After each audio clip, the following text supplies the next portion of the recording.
Hi, everybody. Hello. I am Trooper SJP. Oh, wait. Hold on. I've got to be a professional streamer. Wait. Wait. I have to be a professional streamer. It's important.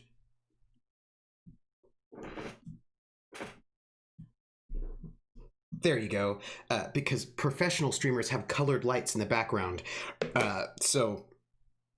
Yes. Hello, Veramlumen, Scabbynack, Wizard Styles, Rissa. Hey, everybody. Also, Courier 3. How are you all doing? It's me, Trooper SJP. And this is the Academic Foxhole. And it is Thursday. It is the Mac Stream Day. I thought I was going to be doing Overlight today, but Dot has to go to her brother's wedding, and so we're doing Overlight. We're going to do it, I think, maybe on the 27th. We're still figuring out the time. It's, it's all about coordinating and scheduling. But once we figure it out, I will let you know when we'll do our Overlight. Hey, DSB. Hey, DSB. How are you? I've not seen you in a really long time. The name game. Come on, everybody. I said, now let's play a game.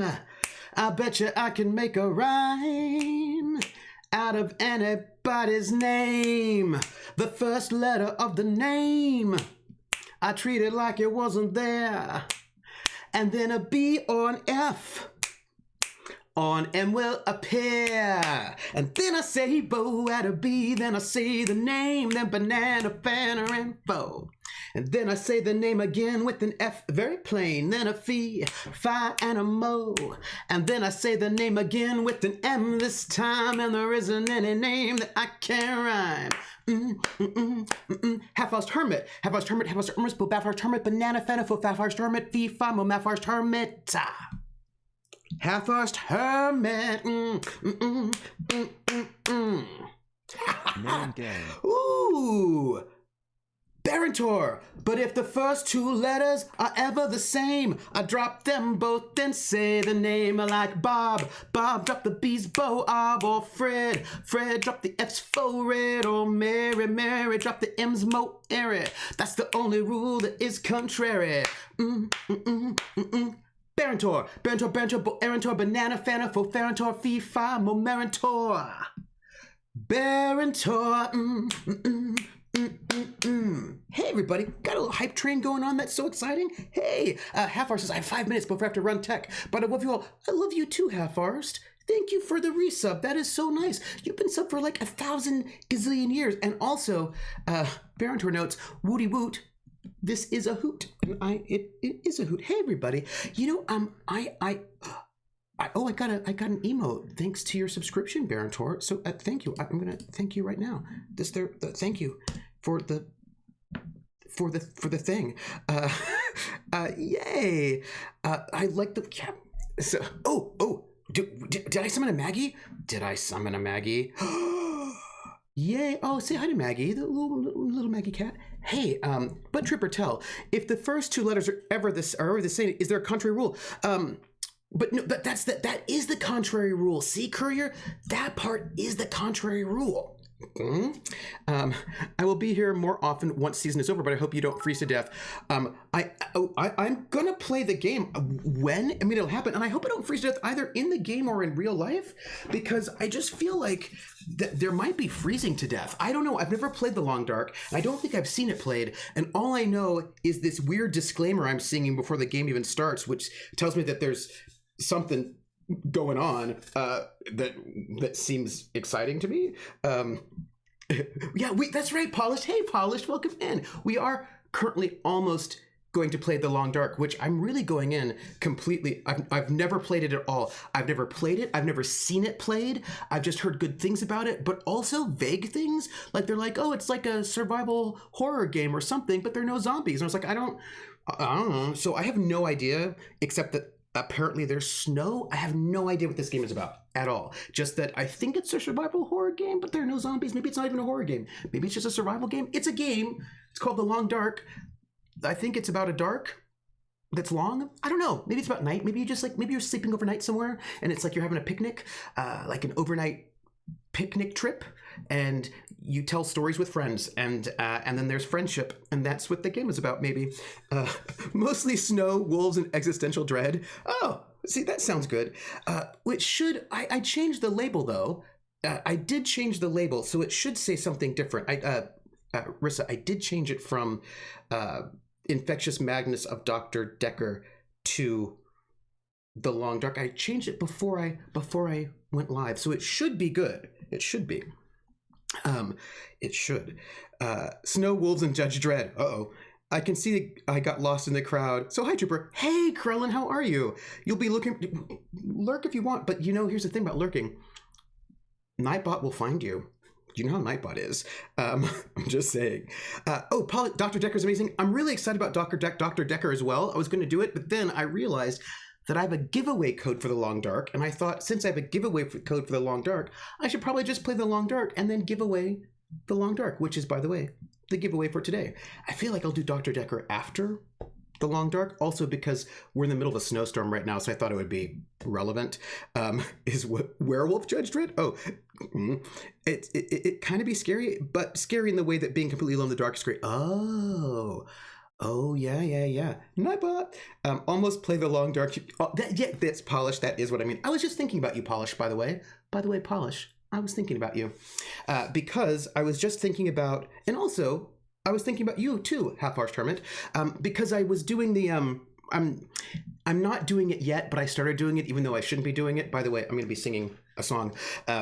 But I was just writing my Patreon After Action report for what should be November, but I kind of just let it bleed into the first half of December as well. So it basically ended up being an overview of this semester of the fall. And I was like, oh, you know what I should really do? I should actually, at the end of the month, do like a post on my Patreon, which I leave open to everybody. Anybody can go see it if you want to. Where I just reflect on the year as a whole. And so I started reflecting on the year as a whole when I shouldn't have been, because that's for later, not for now. But I was still doing it anyway. I was thinking about like, okay, well, what have I done? Like, what games have I done? What have I done this year? And I was like, oh, Stille Nacht. I did that with Half-Harsh Hermit. That was so good. And then I was like, oh, I did the Monster of the Week with Polish. That was so good. And so I was just sort of thinking about some of the things that I did I was not supposed to, because that's supposed to do that in 2 weeks after some grading is done, but I was doing it anyway. And so then I was just thinking about you both and like how much fun I had in those instances, but also the name game. Come on, everybody. I said, now let's play a game. I bet you I can make a rhyme out of anybody's name. The first letter of the name, I treat it like it wasn't there. And then a B or an F. On M will appear. And then I say bow at a B. Then I say the name. Then banana, fanner, and foe. Then I say the name again with an F, very plain. Then a fee, fi, and a mo. And then I say the name again with an M this time. And there isn't any name that I can't rhyme. But if the first two letters are ever the same, I drop them both and say the name. I like Bob. Bob drop the B's, Bo, Ob, or Fred. Fred drop the F's, fo, red, or Mary. Mary drop the M's, mo, airy. That's the only rule that is contrary. Falcon of Venom. Falcon of Venom, Falcon of Venom, Bo, Falcon of Venom, banana, fan, fo, alcon of Venom, fee, fi, mo, malcon of Venom. Falcon of Venom. Atomica, Bob Atomica, banana, fanafo, Atomica, fee, fi, mo, Atomica. Paladin Hulk, Bob Paladin Hulk, banana, fanafo, Paladin Hulk, fee, fi, mo, Maladin Hulk. Paladin Hulk, the name game. Thank you so much for these resubs. Like, we are just like I feel like we've got I don't know, is that like a hype train business? We got like hype training. It was like, there we go. Hype train, boom. I got a cow? No, I haven't, a person with a shield. I got a person with a shield. Hey, everybody. Also, hey, OGM, how are you? Y'all, I've got things I want to tell you. The bit song. So, Scabbynack was so kind to give us 300 bits to help us with our yeah, it's hard to tell if it's a cow or a shield. It's very strange. To help us with the channel, and also says, well, with our hype train, and gives a choo choo, which means I'm going to be singing "We're in the Money," as sung by Ginger Rogers in the film Gold Diggers of 1933. You know, by the way, there's the stage musical 42nd Street, which has "We're in the Money" in it, but "We're in the Money" was not in the film, so 42nd Street. It was in the film Gold Diggers of 1933, which is a different film. Yes, they both star Ruby Keeler and Dick Powell, but they're different movies. And yes, they have very similar plots in that Ruby Keeler is like a salt of the earth gal from probably somewhere in middle America. I don't know. Anyway, she shows up in Broadway and she wants to be a star. She's a tap dancer and she wants to be a star, but she's just a Corrine. And then like Dick Powell is usually some sort of like love interest. Like I think in Gold Diggers, he's like a songwriter, maybe? I don't know what he does in 42nd Street. The point is that he's like also down on his luck. They're both down on their luck. They want to be stars. And then Ruby Keeler, you know, gets a job in a show, like as a backup dancer or whatever. And I think it's in Gold Diggers where Beeb Daniels is the lead in the show, but then Beeb Daniels somehow injures her leg or something at the last minute, and then Ruby Keeler has to step in and she has to tap dance for her life, stepping in at the last moment, and then she does, and then she's amazing, and then she's a star, and then like she's gonna date Dick Powell and it's great. So she gets the boy and she becomes a star, and I suppose Beeb Daniels just has a ruined life. I don't know. Poor Beeb Daniels. Anyway, that's kind of the plot for both of them, I'm pretty sure. So for the stage musical, which I really don't even know what's going on there, like I don't know what they did. Anyway, the point is, they've taken music from Gold Diggers of 1933, and they've, you know, I don't even know if 42nd Street is really about the movie 42nd Street, or if it's not. I really don't know that. I also feel like, well, you know what? That's not the point. The point is, I'm going to sing "We're in the Money" from the film Gold Diggers of 1933, as sung by Ginger Rogers. Tap dance for her life. No, she totally did. Heskate was like, I'm a tap dance for my life. So, oh, Atomica, are you going? Okay, I'll see you later, Atomica. In Pig Latin. Earway and hey, the anime. Earway and hey, the anime. Eve way at gale at way of way at way at wakes to take gale young way. Earway and hey, the anime. E the ice skates are on, he say. Old man did the ash and pray, ooh, three was down way on rail. He would ever eat bread, lay on slay, of way at bread slay, oot day. And we see the landlord will look at the eye, we're in the eye, we're in the money, we're in the money. We've got a lot of what it takes to get along. Oh, so exciting. So exciting. Pig Latin and the name game, two things my brain just can't handle. Oh, okay, well, but Polished Cryptid, could your brain handle, Melancholy Baby, sung like maybe Al Boley, like in a kind of like a early crooner style? Would your brain be able to handle it? It's not in Pig Latin or anything like that. It's just... Ooh! For Polished, the name game. Come on, everybody. I said, now let's play a game. I bet you I can make a rhyme out of anybody's name. The first letter of the name, I treat it like it wasn't there. And then a B or an F. Or an M will appear. And then I say bo at a B, then I say the name, then banana, fanner, and foe. And then I say the name again with an F, very plain, then a fee, fi, and a mo. And then I say the name again with an M this time, and there isn't any name that I can't rhyme. This is how the song goes after that, by the way, because I cut it short. Okay, are you ready? Now say bo. Now Tony with a B. And now, by the way, the audience is, you're singing back. Now, banana, fan, and foe. Now, say the name again with a F this time. No, that's the wrong part. Wait. So let's do Tony. No, wait. And first two letters. No, wait. Then banana. Anybody's name. First name, and life wasn't there. And be on app, on and well a pair. And then I say bo out of B, and I say the name, the banana fan or info. Then I say the name with F very plain, and V, 5, and a mo. Say the name again with M this time. There's a name that I can't rhyme. Okay, now, oh gosh, because she sings it, right? She's like, all right, everybody, let's do. No, she has Billy, Martha, and then. Because she brings the entire audience through it, and she has them all sing it like call and response style. Anyway, the point is that I'm gonna say polish cryptid, bo polish cryptid, banana fana fo polish cryptid, fee fa mo polish cryptid da, polish cryptid.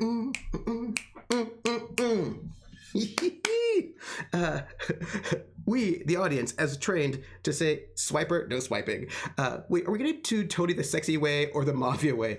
Oh, see? No, I was trying to remember what the song lyrics were, because she does that and then she's like, is it any name I can't rhyme? Okay. So, okay. She says, okay. So let's do, I think she does Tony first, right? So let's do Tony. No. Okay, everybody, let's. First, we say. I can't remember exactly the word she says when she does it. She's like, okay, everybody, let's try it. Like she does that kind of thing. She's like, so first you say the name, Tony. And then you say, Bo, and then you say Bo, and then Tony with a B, and everybody goes Boney. Then banana fana fo, and everybody goes banana fana fo. Then you say the name again with an F this time, phony. Then a fee fi and a mo, and they'll go fee fi and a mo. And then you say the name again with an M this time, Mooney. And there isn't any name that you can't rhyme. And then then they do more names. Right. Then it's like Oh, this one's really fun. Then she goes, because she's like going through a bunch of different names. And then she's like, a little trick. And I think all these people are her band. But anyway, then she goes, a little trick with Nick. Nick, bo bick, banana fana, fo fick, fee fa, mo mick. Nick, boom, boom. Anyway, it's good. I think that's Shirley Ellis. I think she also did Mr. Bassman, I think. I wasn't certain. Earwig in Hey, Trooper SJP is Earwig in the anime Hey. Let's do Doug, bo bug, banana fana, fo fug, fee fa mo mug. Doug, now you got it. Joni, yeah, Doug, now you got it. Joni, boboni, banana fana, fo phony, fee fa mo moni. Joni, a little trick with Nick. Nick, bo bick, banana fana, fo fick, fee fa mo mick. Nick, yeah, right. Thank you. Right. That's right. Now you got it. Then yeah, it's good. It's good. Good times. I wanted to tell you something. I was totally, don't lose your voice with all that singing. You need that thing. Maybe, I don't know. Hey, Lord Arctic Frost, we're going to play a game that's about you. I think it's about being in the snow. Long Dark. I haven't played it. But look, I have to tell you things. There are things I want to tell you. One, I need a new chair. I'll get one, but I don't know when I'll do that. But I need a new chair because this one makes sounds. I don't like it. There are other things I want to tell you. Okay, so I have to tell you some stuff. One, we did the filming for the finale of, I should tell you this too, of City of Light and Shadow last night. Wednesday night. We were up kind of late, so we didn't start on time. We got there on time, but then we chatted about all sorts of stuff. We're like, hey, blah, blah, blah, blah. And I wanted to remind them of various things that happened and back and forth. And because what we were doing is we're doing our exercise. Because I had them all do an exercise for bleed and blinders, and we talked about it. And so we just did some good pre-care. And then we started. We started probably about 8. We probably did not finish until about 1 in the morning. So that's about what it was, but we had a break and all that. But there was a lot that happened. It was a lot that happened, everybody. It was a lot. I have singing to do? Really? I just did Polished and Paladin Hulk. Wait. Maybe it didn't come up in my Streamlabs. Streamlabs, did you not tell me? Hold on, let me see. So I've got Polished. I have Polished, and I have there's a question mark if anyone dies. So which one did I miss? Which one did I miss? WD-40.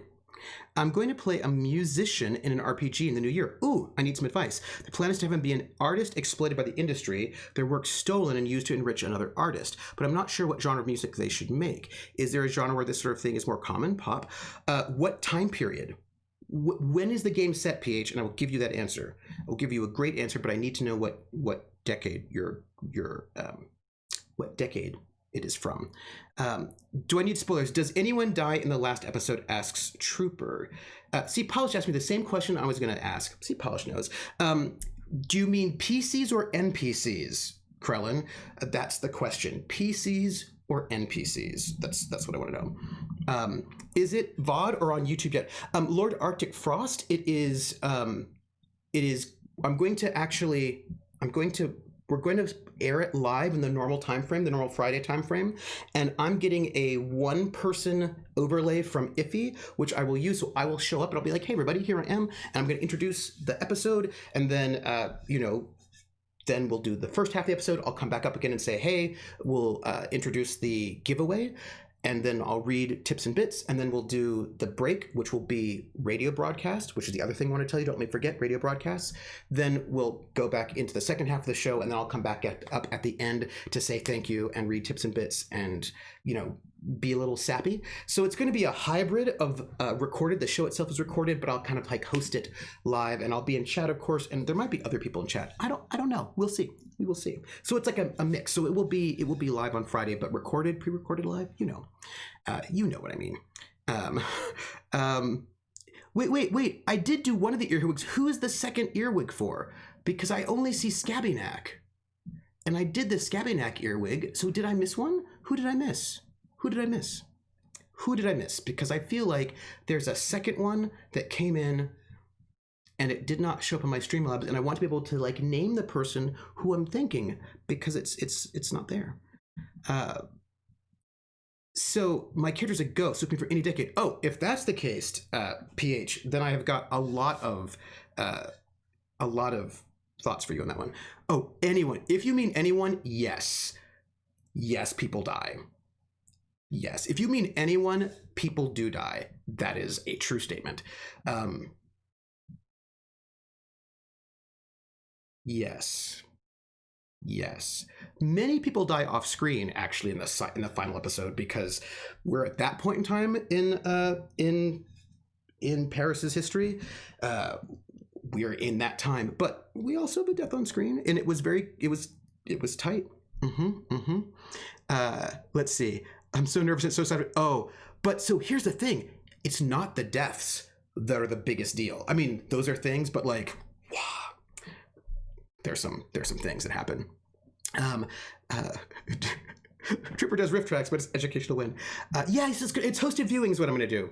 I did do the first one. No, I totally did. I was having a really good time singing it too. But I'm going to sing it again. And you want to know why?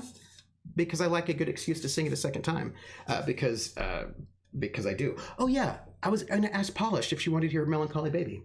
But I'm going to sing it again anyway. Airway and hey, the anime. I totally remember singing this. I feel like I'm not in a fugue state. Airway and hey. Oh, I should have said that in Pig Latin. I wait, Udav she edse at the inwe igpe adlay. Airway and hey, the anime. Airway and hey, the anime. Ivway at gale at way of way at weeks to tit gale ang way. Airway and hey, the anime. Either I skays or Ronnie say, old man, the adiation pray, we are a woodray, you stay on way on rayo.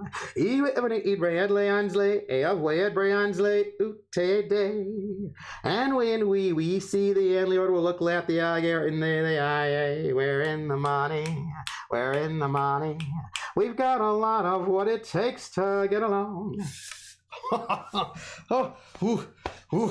Although, really, should it be Melancholy Baby, or should it be Have You Ever Seen a Dream Walking? Or should it be, you know what? That's not the point. I have other things I want to tell you. I'm distracting myself.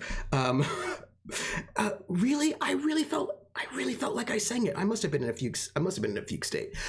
People die, but those are not the biggest bombs. There is, Yeah. Oh, yeah. Uh, and I will tell you, all of us had like super long days. Like all of us had gotten up really early and been working really long time. So it was here we are in the last session, going late because we started late, and without you all there to chat with us. Although we did chat with you anyway, and we also talked about time dilation. It's fine. Anyway, stuff happens. Like everybody has got some kind of everybody. Like I'm gonna tell you what, everybody's got some intensity in the last game. Like there's like every person, every single PC has got a couple of super intense moments that are like intense, like like emotionally intense where you're like, oh wow.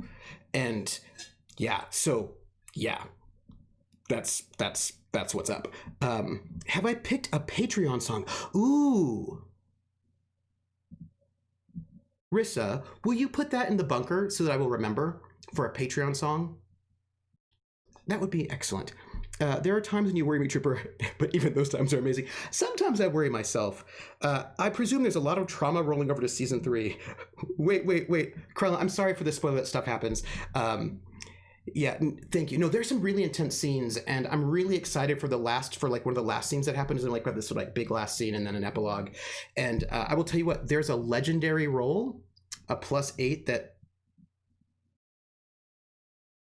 does some stuff that is sort of interesting.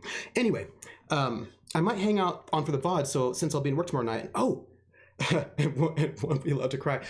By the way, so this is a sad thing. This is not sad, actually. It's lovely. I want you to know that this morning, Escape. It was this moment where Sylvie rolled an 8. She rolled a 7, but they got oh no, it wasn't Sylvie, it was Bricktops. Bricktops rolled an 8. They rolled a 7, but they got Bricktops finally made their subfaction. The players, we did actually, that's one of the reasons why we started late, because before we started I was like, hey, do you want to get your subfaction or not? So they did. So we made the subfaction before we started the recording. So they made their subfaction, and their subfaction gave them a +1 on this roll, and they got an 8 on a really important roll. And okay, enjoy the thing, Half-Arse Hermit. Do you need to bring tissues? Did Regina roll a +8 in her attempt to assassinate Hitler? No, she did not. But wow, okay. So 2 things. I should tell you this first. Don't let me forget to tell you why I cried this morning, this afternoon, early afternoon. But so 2 things. One, if you are actually, whether you're or not you're a Patreon, you don't have to be a Patreon. You can go to my Patreon, which is Academic Foxhole, and I posted the latest after action report, which is for, like I mentioned, that for the whole semester. I try to do it monthly or every other month, but it's whole semester at this point. But I attached to that, and that's open to the public. Almost all my posts are actually open. I think I only have 1 or 2, maybe 2 total posts that are Patreon only. Everything else is open. But and I'm telling you, this is important. In the latest Patreon post that I have, which is open to everybody, I have attached the 2 radio broadcasts that I will play during the break tomorrow. If you want to hear the radio broadcasts early, you can go to the Patreon and go to that post and then download them and then listen to them.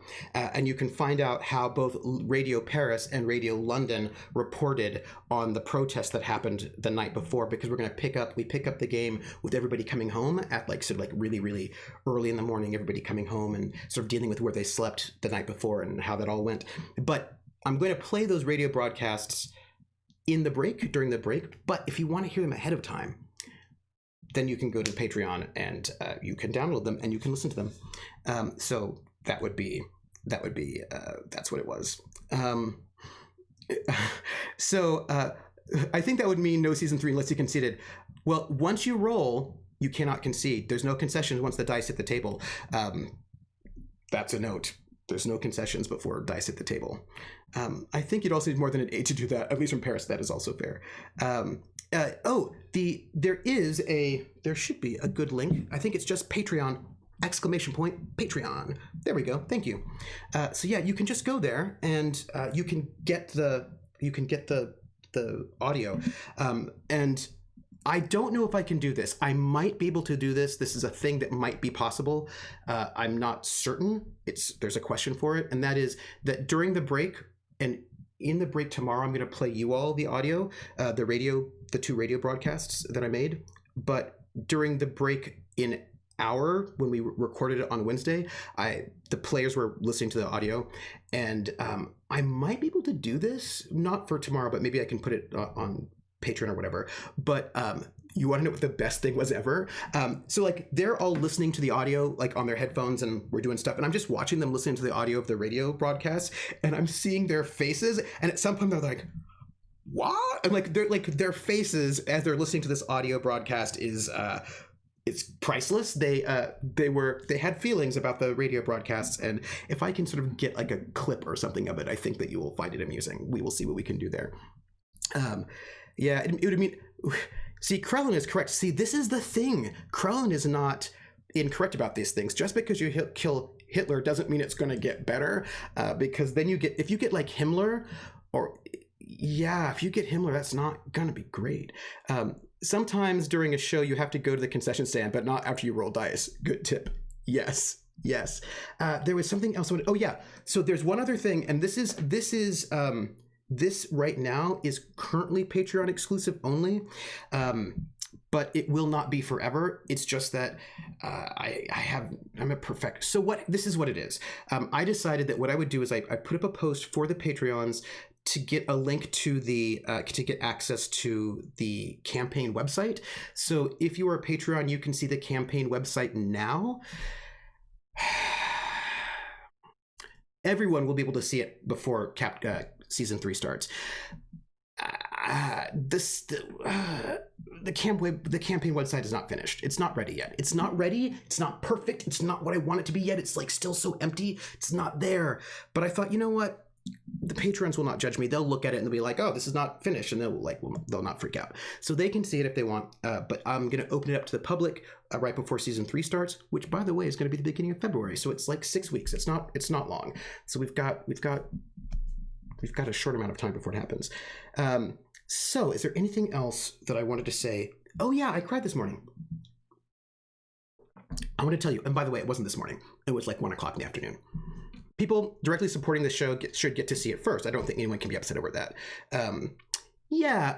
Anyway, so like if you support the show, then you get to see it first, and you're hanging out there. You get to see it, like, you can see it as it's developing. And so I want to thank all the Patreons for helping the show be here, and everybody who's given tips and bits.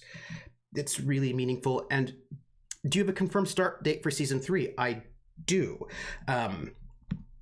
We are going to have another session 0 on the 29th of January, like that last Friday of January. We're gonna have a session 0, which will be us getting together as a crew, talking about how long of a time skip we want to do forward, because there's some things that are relevant to that question. Just a little bit of discussions, like, revisiting our lines and veils and our palettes, revisiting our heads up, revisiting their side NPCs and their short and long-term goals, like just a little bit of a good check-in with each other. And then we will start up the first Friday of February, and we will run 16 episodes. And instead of having, because what we did normally is 12 group episodes and then 4 solo episodes. We've done that for season 1 and season 2. And it was important for me to do the solos both seasons because Greg was a new player, and I wanted him to have a solo session so I could sort of see more about who he was. But season 3, we're going to do 10 group episodes and 6 duo episodes. And so each person will be able to have a duo episode with each other player. And so we're going to have like a mix, right? These like 10 regular episodes and then 6 episodes where they're just 2 players. And I'm really excited about that because I was thinking about when Sylvie and Regina had like a good chunk of time just by themselves, and it was so great. And I was like, oh yeah, I want everyone to have an entire episode where it's just 2 people and really get to explore their relationship and where they're at. And I think it'll be really good for character development. So I'm very excited about that. Is coming in season 3. So that is very, very, very excited. Oh, no worry, Escape. So Yeah, I am really excited for the duo episodes concept. Yeah, I don't know. I think it's gonna be really fun, mainly because I think a lot about like what is the function of these episodes, right? Oh, all the plotting. Oh yes. And I was thinking like what are the functions like when I first started thinking about this show, in 1988, I knew I wanted solo episodes. The Tango Oscar episode is going to be great. Awful. Oh, yeah. Oh, I'm excited for that Tango Oscar episode. Oh gosh. Ooh. um, and back when I was thinking about this show in 1988, I was like, I really want to have solo episodes, because when I was reading the firsthand accounts of people who fought in the resistances, like, across Europe, there was one of the things they talked about was that, you would meet up with your cell and you would plan and you do these things, but that being a spy also involved a lot of lonely work where you had to do things by yourself. And sometimes those things were just as simple as like getting across town on a trolley, and then like the pass control would come in and they would look at your papers, and you never knew if your papers would fly or not, or if they'd changed a stamp and your stuff was no longer relevant. And if they did, you didn't have anybody with you. You were by yourself. And then I also remember reading about how there are those moments where the cell would come together to meet up, or you'd go to meet with somebody and they wouldn't show up. They'd be like 5 or 10 minutes late, and you didn't know that whether or not in the time from the last time you saw them they'd been kidnapped, they'd been captured by the Gestapo or counterintelligence, and if they were being tortured right now, and whether or not this meeting right now was a trap, because you never knew what they were doing. And I really loved, and I really wanted to get that sort of feeling of anxiety of not knowing. And the players were so good to not watch each other's solo episodes, of not knowing what people had done when they're outside of your direct space. And I really wanted that tension, as well as a space to really dig into people's personal interiority. But that done, everyone having had their solo episode, now I really want to do a duo episode where we can sort of explore the interpersonal dynamics between the various characters and like what they will bring to that moment. And I am very excited about it. I'm very excited about it. During a duo episode, when Tango has gotten on Regina's last nerve, she'll still be stuck with him, or she'll kill him. We don't know. They had Tango and Regina had a good conversation. There's a lot of good conversations. Tango and Oscar sitting in Paris, say it French style, Kissi, Paris. Oh, yeah, no, that's good. Yes, the miscommunication, even just the lack of communication, has created such an organic story on, oh yeah, which is so great. And yeah, oh, it's just I think you'll like the finale. You'll see us all like it's a pretty intense thing, which I think is kind of a little bit draining of our energy because it's pretty intense. But I think you'll like it. It's very much like an aftermath of everything that happened the night before, but how that aftermath works out, I think, is really interesting, and I think you'll like it. And can I tell you this? This is one of the things that made me cry today. I was going to get to that point about why I cried this today. So the cast did not know what the giveaway was. What the anticipate ugly crying? Maybe it depends. I feel like it could go either way. Or maybe like Misty crying, or like a little verklempt crying. It's tricky because I was like, well, you might cry for happiness there, but then that happens, so I don't know. But then there's that, so like maybe there's some we'll see. But look, this is why I cried today. I have to tell you, this is really important. So I give the cast an end of season present, right? And I write them a note, and then I send them this present. And I've only run 3. This is my third season of third long season. So I did Night Witches 1, Colos 1, and now this is Colos 2. So this will be the third gift that I've sent out. And I told you all earlier, some of you may not have known, and I'll tell you now again, because this will be the giveaway for Friday. But the players had no idea what the gift was. And the gift is the Special Operations Executive Manual, How to be an Agent in Occupied Europe. And so this is actually from January 1943. It's the manual that they gave the agents that they were training when they were going through training for the SOE. So this is like the manual that our PCs would have had when they were training, and it's got all sorts of great information. And my crying is perfect because I've had a good bit of practice. I only ugly cry when I can't sleep because of pain. Otherwise, it's very pretty crying. Curry's like, all crying is ugly crying. Nobody looks good when they're crying. They refuse to believe otherwise. I feel like I've seen some people in Hollywood who are like, tear. Yes, and Rissa and also Jer is going to get a copy of this manual, and somebody in chat is going to get a copy of the manual as well. And so here's the thing, and this is what I wanted to tell you, Hescape. So this is it, right? Damn, y'all are way more accomplished criers than me, exposed my amateur-esque like that. So let me tell you why I cried today, and I feel like I want to share it with you because because you all are involved in why I cried today. I just want you to know. So I was just thinking. So we had the episode. It's like a pretty intense episode. We ended like basically near the end of August, and everybody had an epilogue. It was like, give me your epilogue. The epilogues were all very, very intense. They were all very intense. And anyway, so this morning I'm up and I'm thinking about the show, and I'm thinking about this one moment that happened in the show.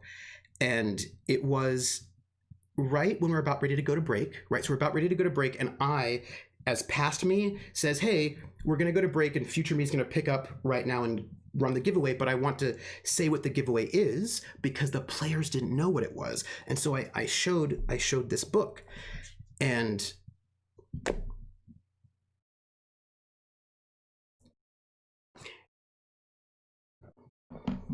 I showed the book, and all of them were so excited by it. Like, they thought it was so cool, and they were so excited about it. They thought it was so neat. They were really excited to get the book.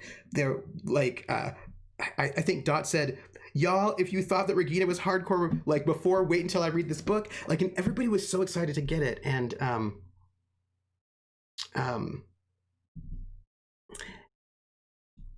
thinking about it the day after, i.e. today, that made me cry. Also, when Hescape said, oh, wow, that's an amazing gift, that's another one of the things that's just going to get me all teary. And here's why. And PH is like, yeah, it's a good gift choice, but here's the thing. This is the thing. There are two types of gifts for me, right? There are two types of gifts. There are two types of music recommendations. There are two types of game recommendations. I have two different types of things. And I just want to share this with you because you are very meaningful to me as the foxhole. And you're part of why I was all emotional today. So there are gifts that I give because I know the person will like them. Do you know what I mean? I was like, okay, and I will spend time like figuring somebody out, thinking about them really deeply, learning about their interests and what they like and what they don't like. And then I will pick a gift that I think will be perfect for them. And hey, Anio, you finished selling your soul to the devil and now you're waiting for chocolates? Oh, get chocolates. And I will often, like when somebody says, recommend me an RPG, and I'll be like, okay, well, what do you like? And I'll sort of like go through, I'll ask them all about their preferences and what they like and what they don't like and try to get a good sense of what they would like. No, it's Barantor, it's actually not the difference between meaningful gifts and casual gifts. It's about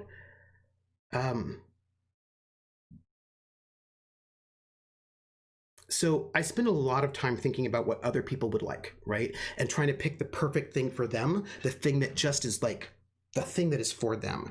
And I really love it when I can do that well, when I can pick the thing that they would really like and like they like it. I'm so excited. And that's what I normally do. Like I normally will think, oh, this person would like this thing, and so I will recommend that thing. Thank you, Courier. That's the difference. Some gifts are about what someone else would like. Other gifts expose something about yourself. Yes. And most of the time, I give gifts that they would like. I rarely give gifts that would expose something about myself because I just want people to have like the best gift ever. But this gift exposes something about myself. It's about this kind of real nerdy love I have of history, and especially the history of people who fought in the various resistance movements in various times and places. Like that has always been very important to me. And I was like, well, like this book exposes a lot more about me than it is me giving this book to them. And I was like, I hope they like it, because they could look at it and be like, whatever, you know what I mean? Because it's like, but they were so excited. And then some of you all were excited. And I was just reflecting about how this campaign that you will see the finale for tomorrow is something that I've wanted to run since 1988. I have dreamed about this game. I've thought about this game. I have collected information so many, like I've got maps and I've got like an actual World War II era intelligence booklet that I've collected so many things. It's sort of wild, but I've never run it. I've been preparing for so long, never run the game. And I always say it's because I didn't have the players yet. And I actually think it's a number of things. One is I think fundamentally it's true that I didn't have the players yet. I also think, so are we ready for a heavy question? I'm ready for it. I also think that the technology actually helps. I actually think being remote helps you get things like the solo episodes and things like that. So I think there's some positive things about the remoteness that help it work. Also, just because I get access to players who might be more interested. There's also something really cool about how a dry operational manual has been transformed to something that means so much. Yeah. Are you sure? No, Krellin, give me the heavy question. I'm ready for it. I was already an emotional sappiness today. So yes, give it to me. And the thing is that when it comes to media, if you'd have given it to them without them having played the game, it would not have meant as much. Well, but the thing is, Paladin, was the French resistance actually successful, effective? It depends on what criteria you're judging them against, is the question that I would ask. There's a lot of debate about that in terms of history. Like historians debate that quite a lot, and there are different. There are different debates on that one, and I suppose it depends on what it was, what standard you're holding them up against.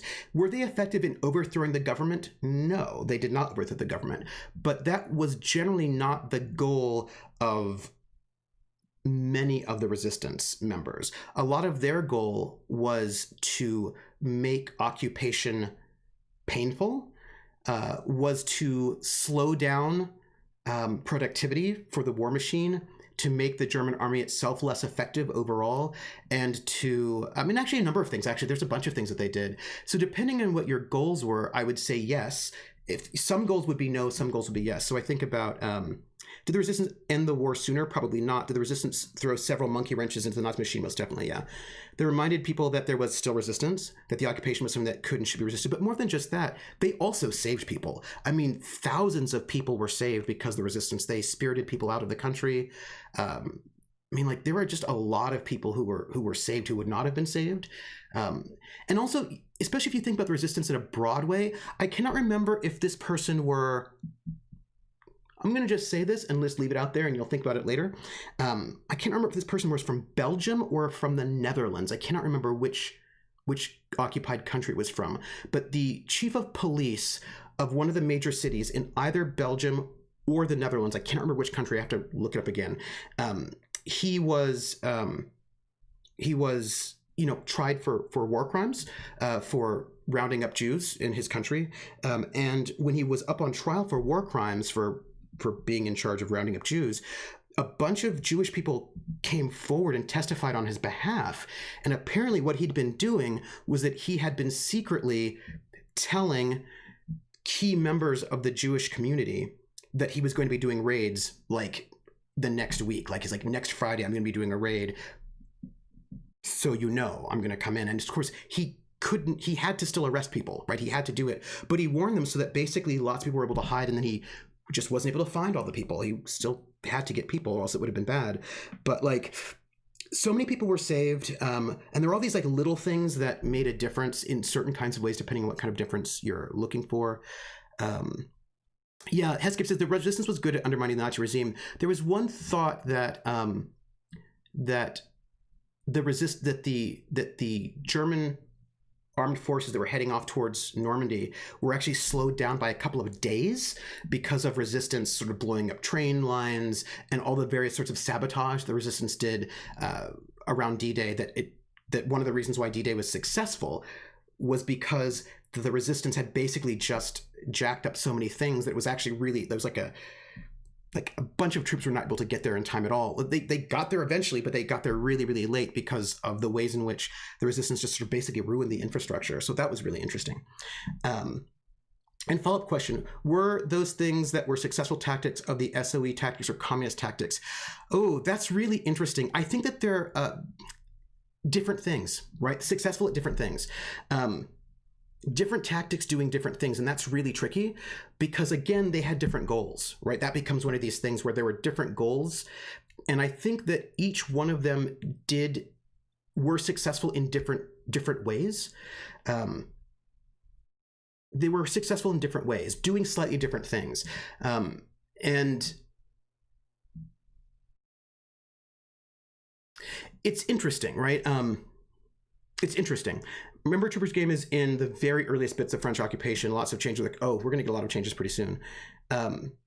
We can't really know that because so much was written. Curry, this is also true. So much was written up by the heavily anti-communist government that emerged after the war. Because the U.S. wanted to.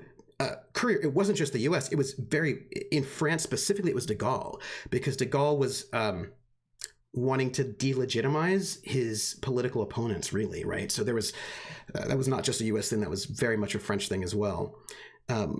Schubert would wonder if they will use your gift to play their parts better in season 3. I hope they will. I will be really interested. It's tricky, right? Because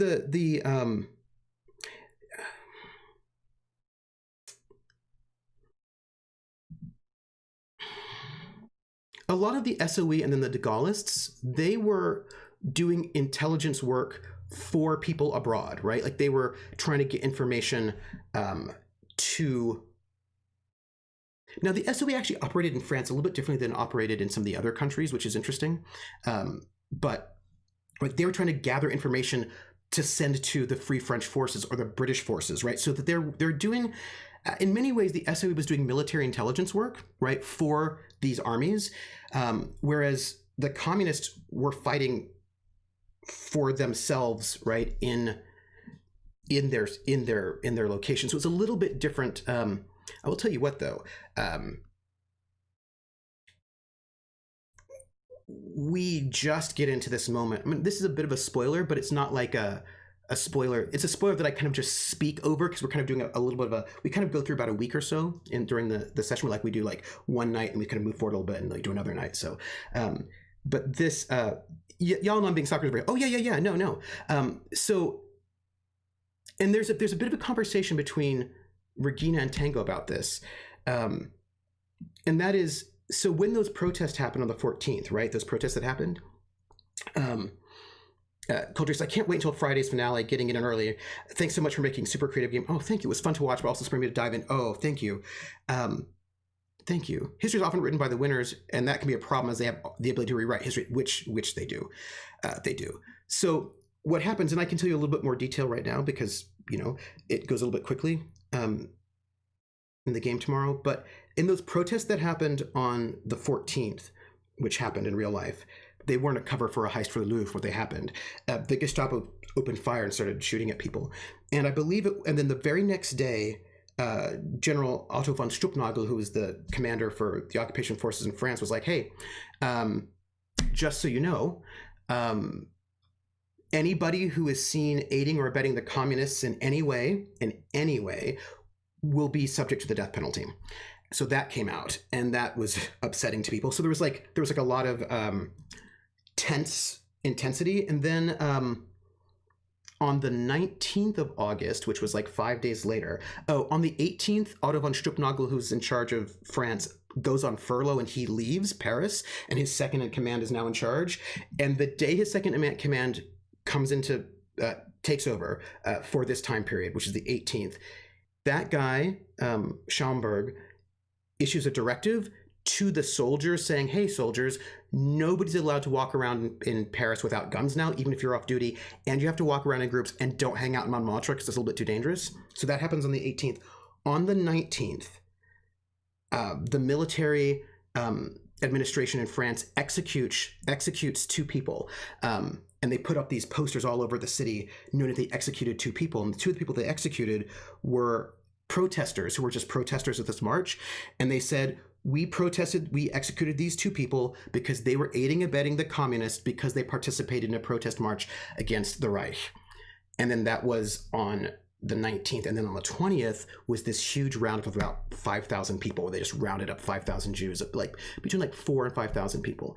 And then the day after that, then some communists were like, oh, I see. And they shot this Navy guy right at the metro station. And then the Germans came in and captured some people and shot them. And then some communists shot. Like, so basically, right mid to end, from this time period onward, for I don't know, 5 months or so, there is an escalation of the communist youth taking hits out on German officers because they've been killing them, and then the Germans retaliating with executions. And so this, about 500 people die in the span of a couple of months in this back and forth of retaliation.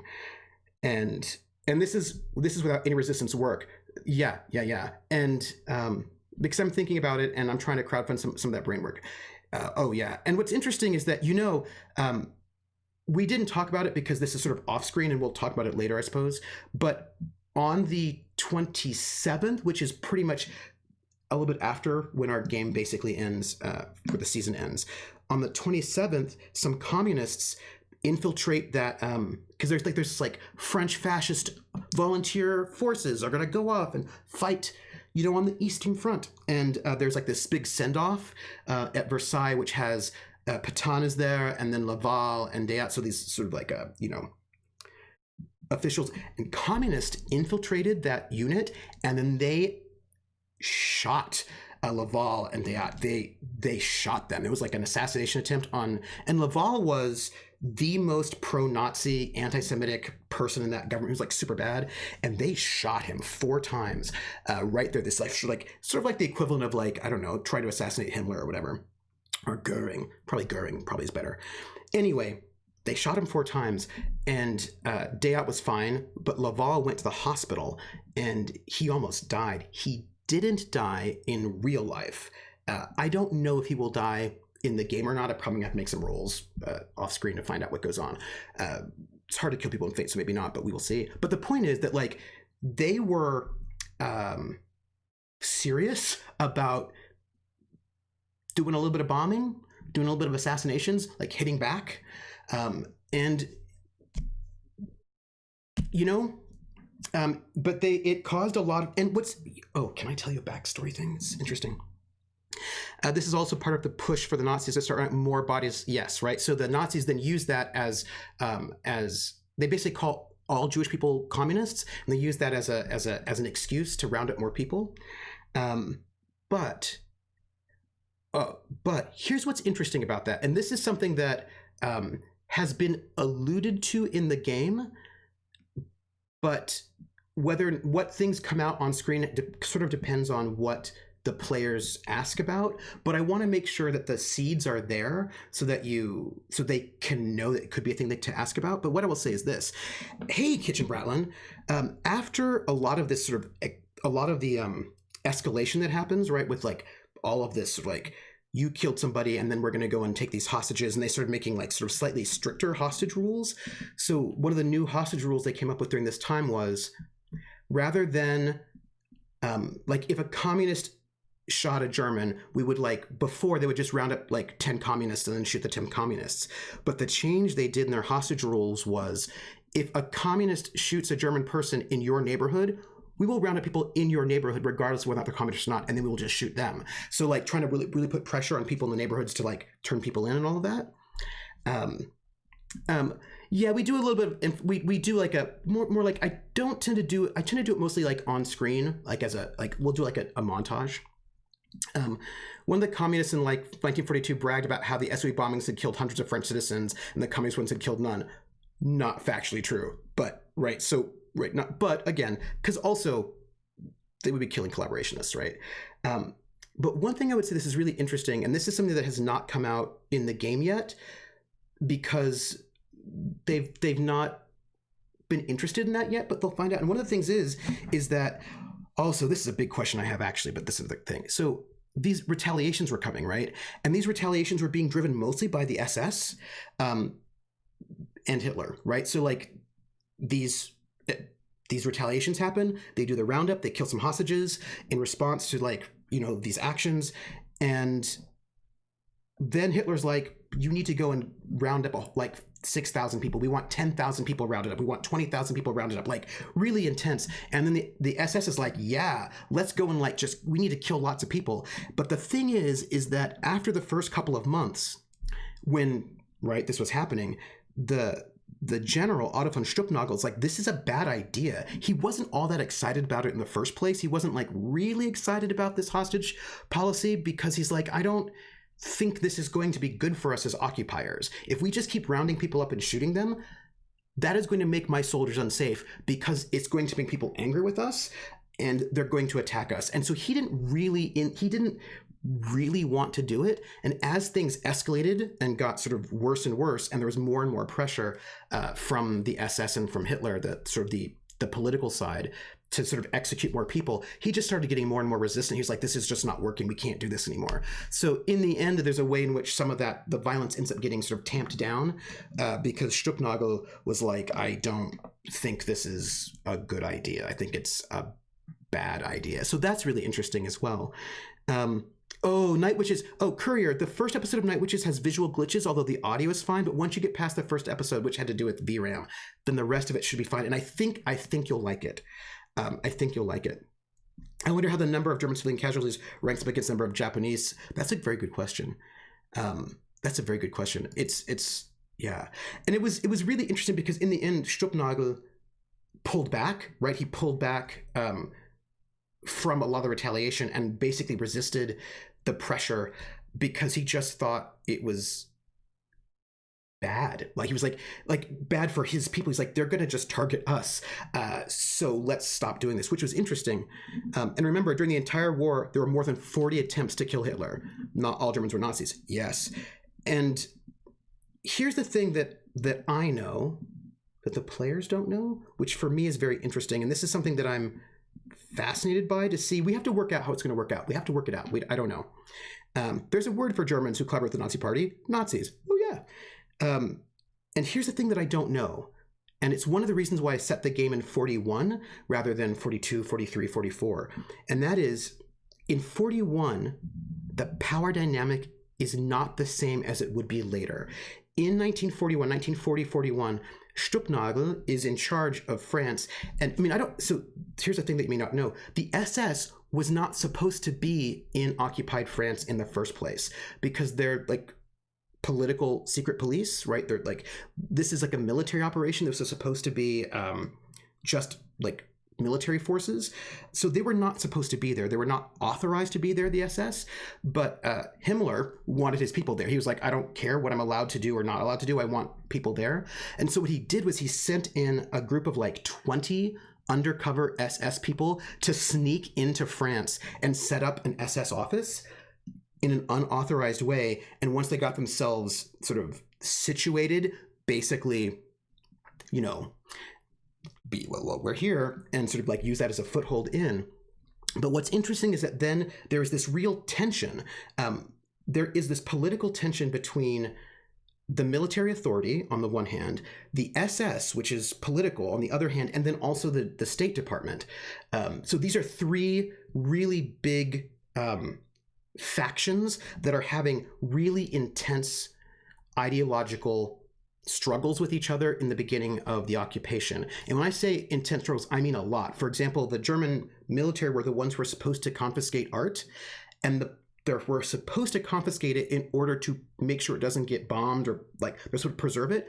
But the Gestapo just wanted it, right? Like, in the State Department sort of created an organization that was the main one that just basically stole people's art and gave it to Hitler, right? So, and the army was like, hold on a second, you're just taking these people's art and giving it to Hitler, but we're supposed to keep it here? What are you doing? And so there was these real tensions about who is in charge of things. Is the military in charge of this? Is the Gestapo in charge of this? Is this like a political crime or a military crime? And this struggle is about whose will and whose idea of what the occupation is going to be like is going to carry the day. And this is important because Bratlin says, I have a bit of a game mechanic question. From when can we give help to the players? I have 9,000 channel points to use. You know what? I'm going to think again about what we can do for season 3. Like, I'm going to keep thinking about what will be like organic and good. Coldrake said, it had to be hard, though. Imagine being a mayor of a small village town, and if you resist, the Nazis might just kill your entire town and take them in for labor. Yes. Cooperate and maybe save most of your people, even if you know they will hate you for working Nazis, and then you get arrested, right? So, like, it is hard. The world could look very different if there wasn't so much infighting. Yes, but more importantly, and this is a thing that I'm going to tell you because my players are not in chat with you. I'm glad I was able to drain you very well. So, no, we're gonna play it. We're almost there because this is been about an hour, so we're gonna start. So here's the thing that the players don't know because I haven't told them, because I'm not going to tell them. They're gonna have to work it out themselves. But I'm telling you, the German military was not really interested in rounding up Jewish people and Roma people and sending them off to concentration camps. That was not interesting to them. Otto von Stumpnagel was not interested in that, and he wasn't. He didn't think he wasn't into it. It wasn't a good idea. He didn't like it. He didn't want to do it. What he wanted to do was make sure that his troops were kept safe from attacks. That is really all he cared about. He did not like the policy. He did not want to do the policy. He was probably not going to do that policy. The SS and the State Department were really invested in that policy. They were really into it. They really liked it, and they really wanted to do it. They also wanted to steal everybody's stuff. So you have the SS on one side, who wasn't even supposed to be there in the first place, and the military structure on the other side, and they have very different ideas about what should be happening in France. And at the beginning of the occupation, at the beginning of our game, the military authority still has the main authority, but the SS is trying to undermine them, right? That's kind of where we're at. And being a European viewer, it is hard to give help. Kitchen, I'm going to try to figure out some things. I'm going to try to figure out something that we can do. I'm going to think about it. I'm going to think about it for European viewers. I don't know what to do yet, but I'm going to think about it. I don't know what it will be, but I'm gonna think on it because I want to think about time zones. Yes, right. And there was infighting, and of course the infighting was all about the actual politics. Are you still planning to play? I am. No, I am. I'm planning to play. I am planning to play. I looked it up, and Germany probably lost a little over 2 million civilians. Japan lost 750,000. We should know that Germany did kill a bunch of their own people. That is also true. So even in the US, we aren't early and ready to pounce. Yeah, I'm trying to figure this out. I wonder how those were countered, especially considering that both Japan and Germany did increasingly yeah. So add in all the other people, Slavs, Romani, that Germans put, mentally ill, disabled, communists, queer people, the black people, the black Germans, they didn't usually put black Germans in concentration camps. They usually just sterilized them. But there you go. Because there were a bunch of black Germans at the time. But anyway, so here's the thing that I think is really interesting, right? So it is okay. Does it help the channel if I use them outside the game? Yes, it does. So here's what's really interesting that I'm really fascinated to see how it's going to happen. That I have set up these tensions between the SS Gestapo on one hand and military intelligence and the military power base on the other within the French authorities the French political authorities were often different than the French police authorities, depending who the chief of police was. So I'm setting up these tensions, and these tensions are what is this occupation going to look like? And then, of course, you've got Vichy as well. And in real life, what happens is that Stumpnagel is no, this is not working. That guy, Dannecker and Knochen, they are ridiculous. They are... I don't know what is up with them. And there was this big moment that happens, not yet, but in the future, where there's going to be these bombings of synagogues, a bunch of synagogues get bombed by terrorists, which is a pretense to go and let the SS have more power. But it turns out it was the SS who did it. They actually just basically staged, they did the bombings themselves.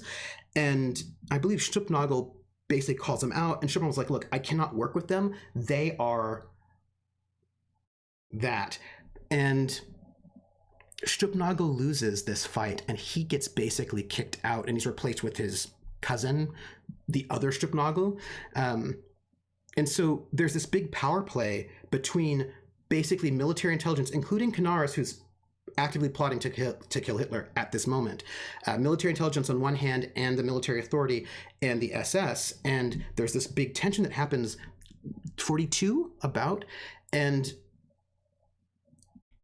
the military loses, right? That tension, and the SS are on the rise, and so from 42 onwards, the SS has a lot more power, which means there's a lot more like an acceleration of they kill a lot of Roma people, Jews, the whole thing. It gets really, really bad. But the question is, we're still here in 41 in our game, and I don't know what the players are going to do, if they're going to be able to influence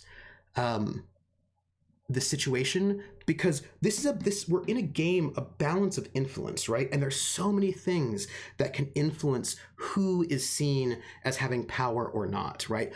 With whose star is on the rise, and if our players are able to influence things in such a way that the hardliners in France are not able to sort of consolidate power, that will change things. It won't change everything, but it will change things. And I don't know if they'll do it or not. I have no idea. I don't know what they're going to do. But I'm really excited to see what they will do in season 3, because I think they're moving into a space now. They're generating more intelligence and more thought. And I would be interested to see what happens, like what kinds of subtle shifts might happen because of their behavior. That's what I'm thinking. That's where I'm at. So the decision between collaborating or not meant life or death for most folks. Yeah, there's a lot of people who never had a choice, and that's why it's a choice I can't ever condone, even though I can sympathize. It's also tricky because what is collaboration? Like they made a distinction between collaborators and collaborationists. Like there's a different term between. It's in French. There's like a French term for collaborator and also collaborationists. And like one is somebody who doesn't resist at all and just kind of exists, and somebody who's like ideologically into it. Like those are different things. Netherlands lost 187,300 civilians. On the bright side, we only lost 6,700 soldiers because we didn't have a lot of soldiers and the war didn't last for, it was like 6 weeks, right? Coldrick says, imagine how it would have been if the entire German structure was fighting each other as much as the enemies, right? Which is like, I love this. Thank you. I mean, I don't love the topic, but it's important to know in really interesting bits, right? And the thing is, history could have turned out differently. This is it's really important. I'm going to turn on the game in like a second. And if only they'd have a nut for earlier, yeah. Although, if he'd been more competent, yes. Coldrick says, by the time you have completed this game book, you are going to have your own. It's like, no, I want to make sure it's like a good, decent amount of chunk, but I really want the game book to be practical, to give you enough, like all the history that I include should be history that does one of two things. One, allows you to set the scene, and two, gives you space for the players to do stuff. Like I want to include a lot of micro history, because you don't get micro history in school very often. It's just like, this battle, the Maginot Line, blah, blah, blah, blah. And it's like, yeah, but I actually want to talk about how people were eating rats. Like I want people to know these kind of on the ground things that as a player and as a game master, you can really live into the space, because I want, basically the kind of history I want to give in this book are the things that will make it easier for you to play and find things to do, rather than just like, Maginot Line is interesting, but what's more interesting is that like half the city left. Right. And then the rich people start coming back. And then what does it mean? Like to really give a sense of like what it feels like to be in that space so that you can create a better setting for the game itself. That's what I'm most interested in. Yeah. Also all that. Oh, lots of methamphetamines. Oh yes, I do. Yes. So wait, I think I just missed a comment by Origami Shuriken, and I need to find it because I feel like, whatever, missed it. I feel like I missed it. So I'm catching up. Pacific Theater, it is amazing how many pivotal moments where things could have gone way different. Yes, Coldrake. If anyone's curious, was a competent fascist dictator, look at the Dominican Republic. Yes, it's Prax. The war really hinged on Midway and the code breaking there. Yeah. Eating rats because they already took out the dogs and cats and they got tired of... do you see any cows around? Rat burger. Oh, hey, Origami Shuriken. It's also a topic that's kind of charged from me being from Ireland and how the occupation of Ireland by Britain makes me probably not the best at being objective. And of course, like the Irish will also work with the Nazis a bit, so that's like a thing as well. Yeah, like there's like it's really interesting to sort of think about occupation and collaboration and what those things mean. And it's like there were a number of people who were oppressed peoples, oppressed by the Allies, who then decided to sort of work with the Nazis because they're like, well, the British are occupying us, so the Croats were similar. Like, so like it's complicated. Yeah, it is complicated. It's hard. It's hard to think about. But I suppose what I would say is that for me, I'm really interested in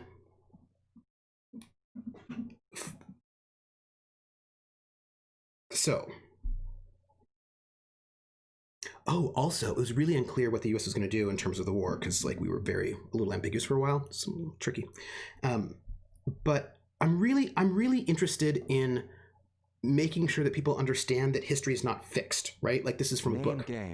Oh, I was going to play, but now I'm going to do the name game. The name game. Come on, everybody.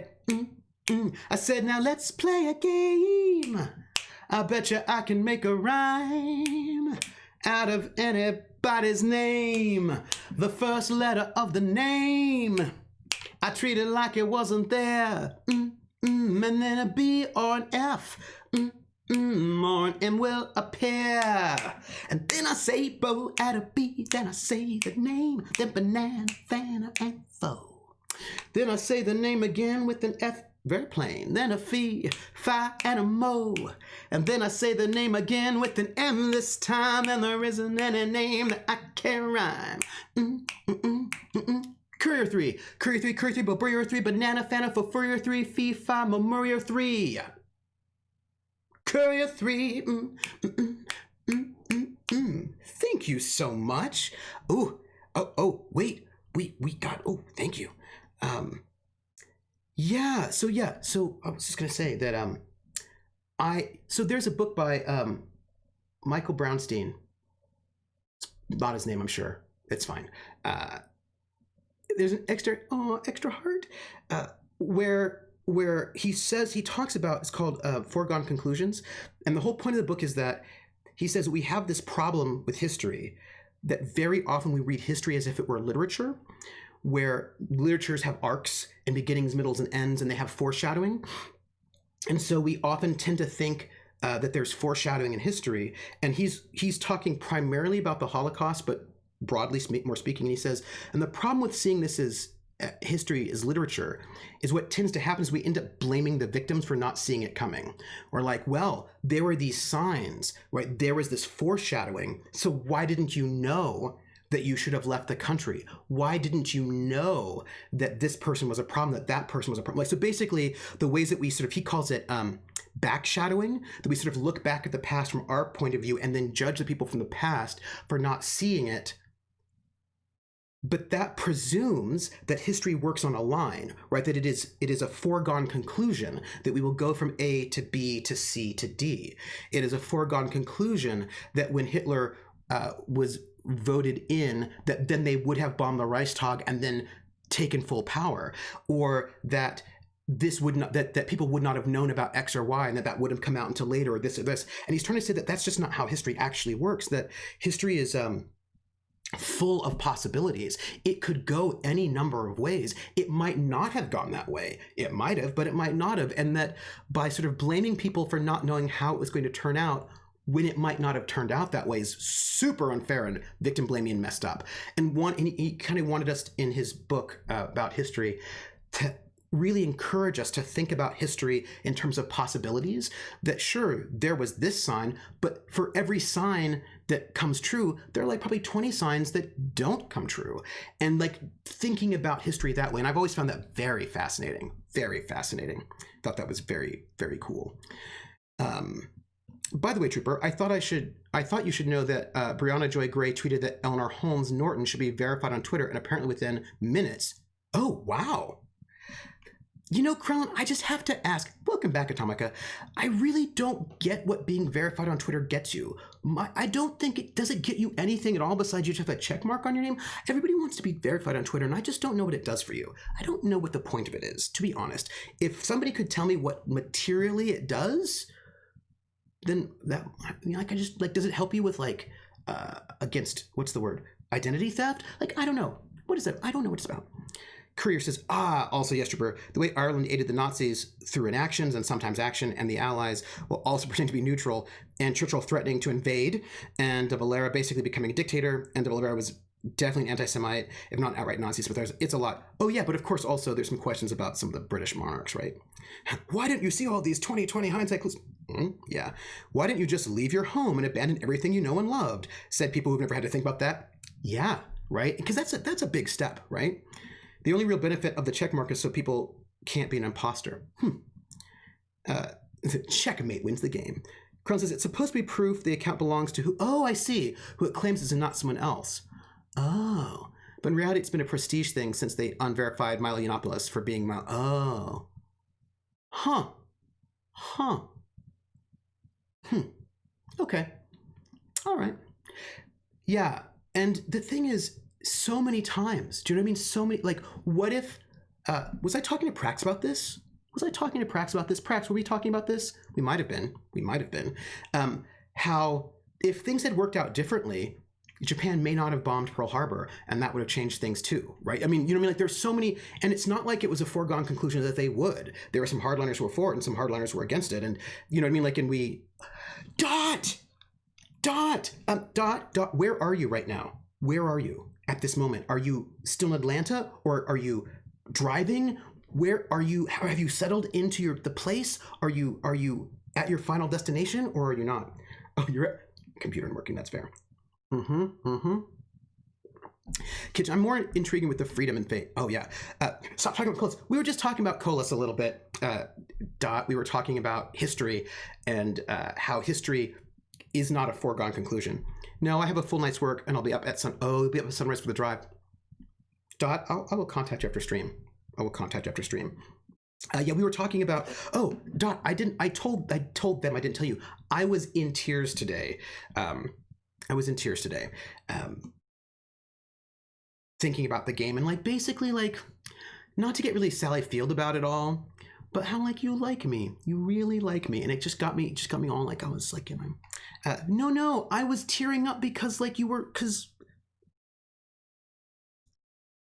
look, there's speculation that Milo lost his checkmark because he was using his account to harass people. Oh yeah.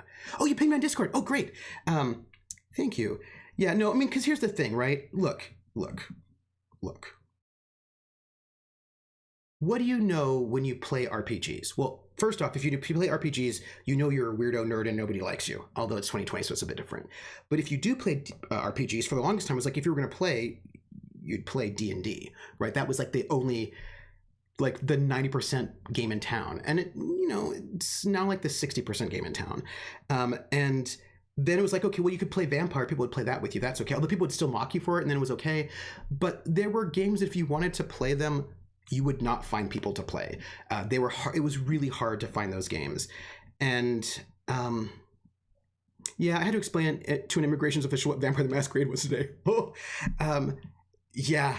And I remember I was hanging out over on the GURPS forums. People were talking about game development, like sort of writing your own games and sort of producing your own games. And it was the same thing with early days of Twitch. And people said, this is what they said. They said back then, and they said it now. They said, if you want to be popular, if you want to sell well, if you want to be successful, well, you have to make D&D content. Like that's what they said. Like that's it. If you want to be successful, either as a game designer or as getting players or on Twitch, you just have to play D&D. That's really the only choice. And then people are like, well, it doesn't have to be D&D, but it needs to be fantasy. Like it needs to be fantasy. And they're like, well, it can be fantasy or it can be sci-fi. And then you kind of get horror in it for the third. But everybody agreed that what you cannot do is history. Like you just can't do historical games because nobody's interested in them. They don't sell well. Nobody likes them. Nobody wants them. Nobody will watch it. That like what everybody agreed is that apparently history games are just nothing that anybody's interested in at all. And oh, thank you. Go drive, Atomic. Drive. And there are other weirdo nerds, and that's the thing. But I just always felt like it's like that one time, says Orgami Shuriken, I was watching a movie with my nieces and one of them totally called me out at the end. Why are you crying? It's a happy ending. It's like, yeah. And the thing is that people always said that basically like the kind of thing that I like a lot of things. I also like playing lots of things, right? But I like playing a thing that everybody says nobody would like, right? Nobody wants to play some kind of historical game. And people would say, and I remember somebody was like, well, if you're going to do like a historical game like a World War II, like it would be like Tarantino, right? Where everybody's like super high powered, basically superheroes in World War II. And I was like, no, I'd want it to be kind of like really personal with a lot of interpersonal relationships and sort of gritty and like, you know, like the way, like really like people really dealing with feelings. People are like, oh yeah, no one's going to play that. Like no one will like that. That will be a flop. And for a long time, I didn't run it because I was like, oh, I don't know if I don't know, you know, I don't know.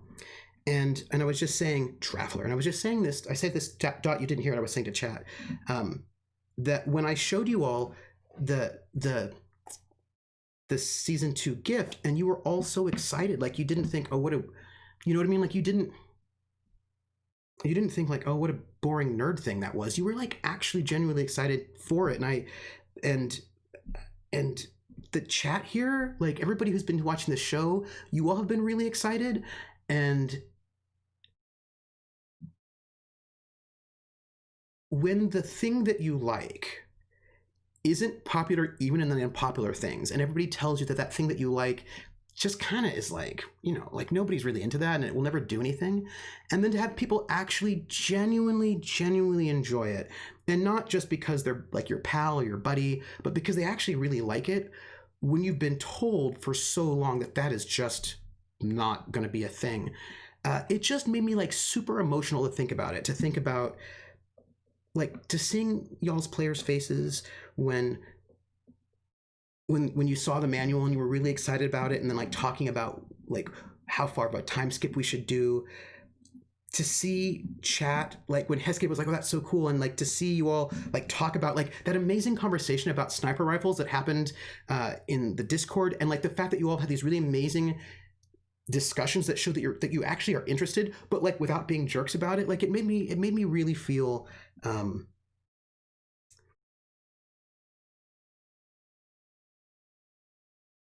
you know, yeah.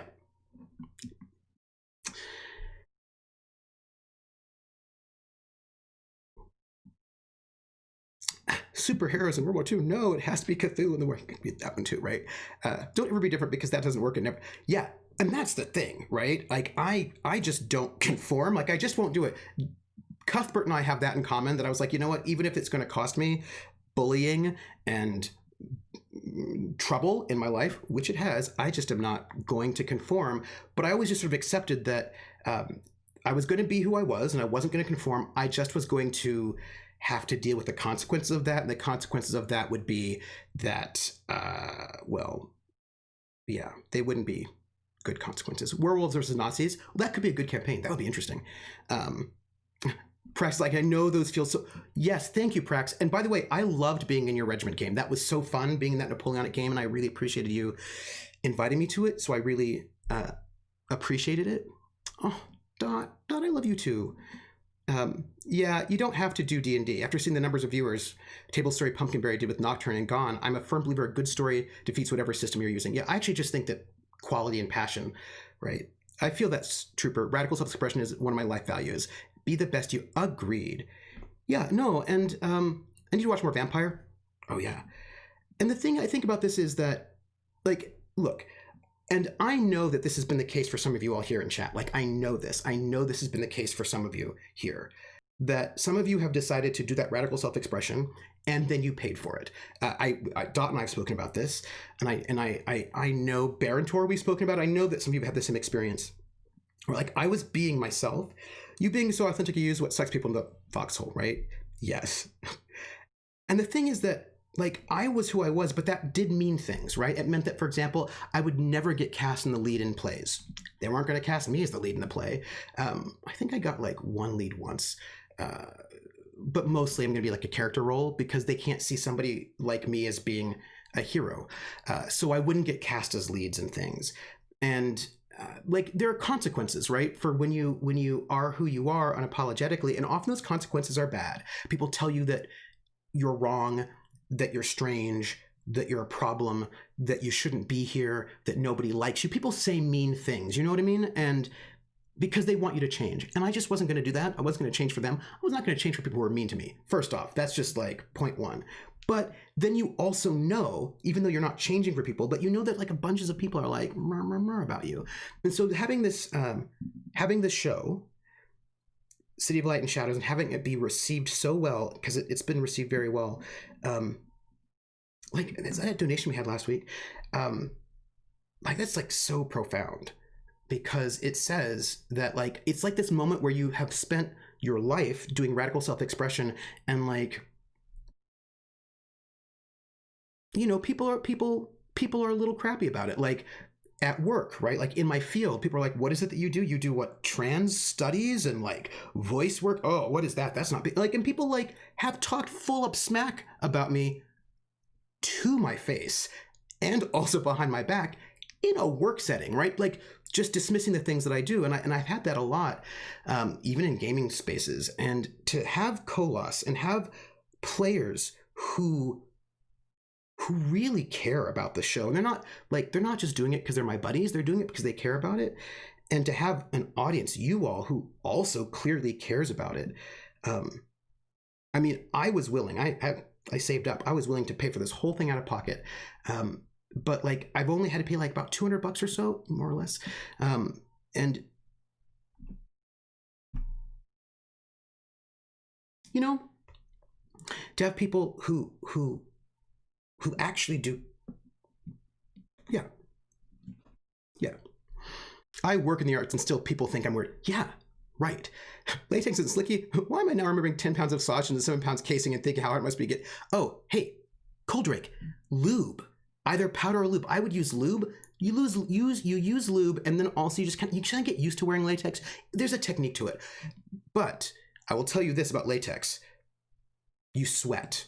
You sweat a lot. So ponder where the sweat's going to go. Just ponder the sweat in your latex. That's all I'm going to say. Ponder it. Yeah, they pressure you to change, and though it's not in the way they want, you do change. You harden, you grow bitter. It's not fun. Well, the thing is, I didn't harden and grow bitter. I just got more. I went the opposite direction. That's what happened to me. Like, so I went rather than hardening and getting bitter, I just got really, really friendly. You know what I mean? And like really super hyper empathetic in ways that were not always healthy for me. But like, I just went the other way. They used to judge me so much for streaming, and now everyone wants me to help. Oh, ... Right? This is what I'm saying. Same thing with work. They're like, oh, we don't know what a microphone is. And I was like, oh, hey, work. I thought being weird should be more normal than being normal. I think it actually is. Yeah. No, you just buy your latex lined. Yeah, that's true.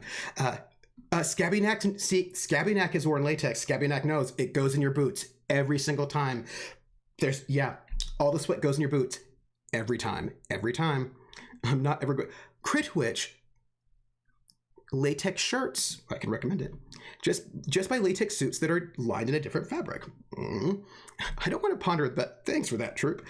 Mommy, why does the latex encase man's ankles slosh when he walks? Yes. Wait. Oh, Scabbyneck. I just know the truth now. Look, I wear 3 layers of latex for Darth Vaderus and a helmet. Ooh.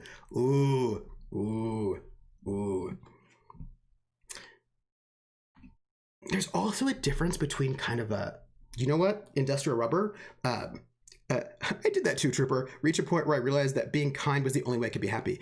Yeah. I have a lightsaber flogger. Oh, little red dot. First off, that is like 14 times amazing. That's 14 times amazing. That's 14 times amazing. That is awesome. My floggers it feels very I've got a good flogger that is kind of like a kind of reminds me of like tires. Do you know what I mean? But like thinner, of course, but it has that kind of vibe to it. It's kind of cool. Oh, send me a pic, please do. So did you lose 5 pounds of water weight doing that? Probably. I see your schwalks is as big as mine. So about The Long Dark, which I've never played, I just think it's really interesting right here in this screen. It says, as the result of the geomagnetic disaster which serves as part of the fictional foundation of the game, we have taken liberties with the portrayal of wildlife behavior. We are not attempting to create realistic wildlife behavior in the game. We know that wolves do not typically attack people. Also, they do not condone the wanton destruction of wildlife.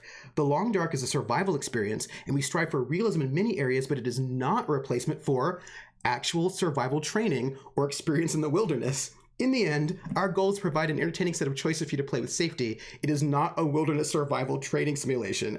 Contact us for more information. Do not attempt to use what you learn in the Long Dark in real life. Doing so could result in injury, illness, or even death. Like, how amazing is that disclaimer? Like, I have some questions about that disclaimer. Is what I want to know. I even wore an Atlanta in the middle of August. Oh my gosh, Dot, did you lose like 18 pounds? There are things you can do to help with collecting sweat. Yeah, I did have to have a handler. I could barely walk in all of it. I recycled most of that costume for. Oh, cool. Peter Royal lost me like 20 pounds wearing the original RoboCop costume. Oh wow. I was wearing at one point. I was wearing like when I was like going not like full fetish but like half fetish. I was wearing like I had like two really nice latex shirts, and I had like some leather shorts, but I was not like I would wear like the leather shorts and the big boots when I was like going out to a club, but I was going somewhere else and I was wearing the latex shirt and jeans. So about that, latex shirt and jeans results in sweat all on your butt. So like the back of your jeans are just like sweat. Like not in the beginning, of course, but only if you've been dancing a lot. So I would recommend if you're going to wear a latex shirt, don't go with blue jeans. Go with leather or rubber. Rubber is also fine.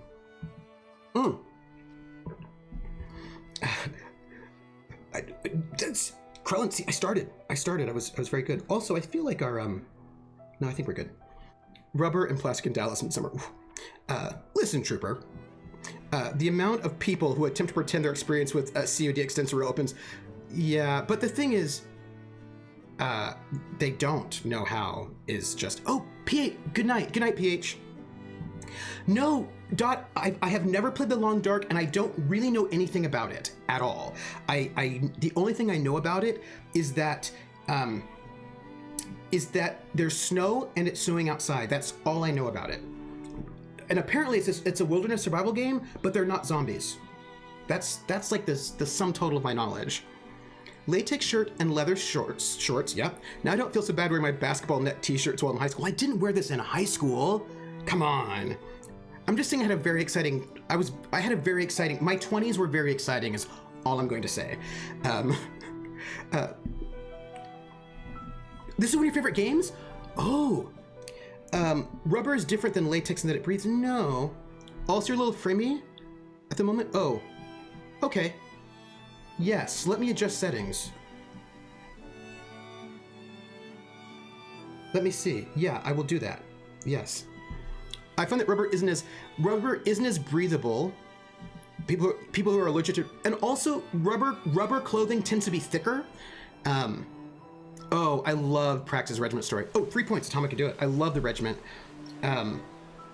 My 20s have become. Hey, my 20s were a whole thing. My 20s were a whole thing. So for the best visual experience, move the slider until you find a position where the shadows are dark without losing details, and the bright areas do not appear oversaturated.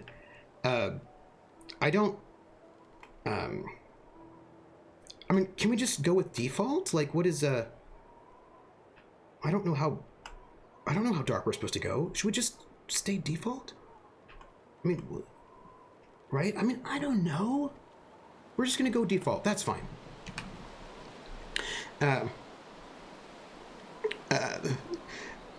Rubber is also better for those who are big boned or have some extra. That is also true. All this latex talk reminds me of why I'm glad I was a metalhead. Fishnet is so much more breathable. That's true. Like I'm not going to lie to you. Fishnet is way more breathable. Like that is just a true story. That's true.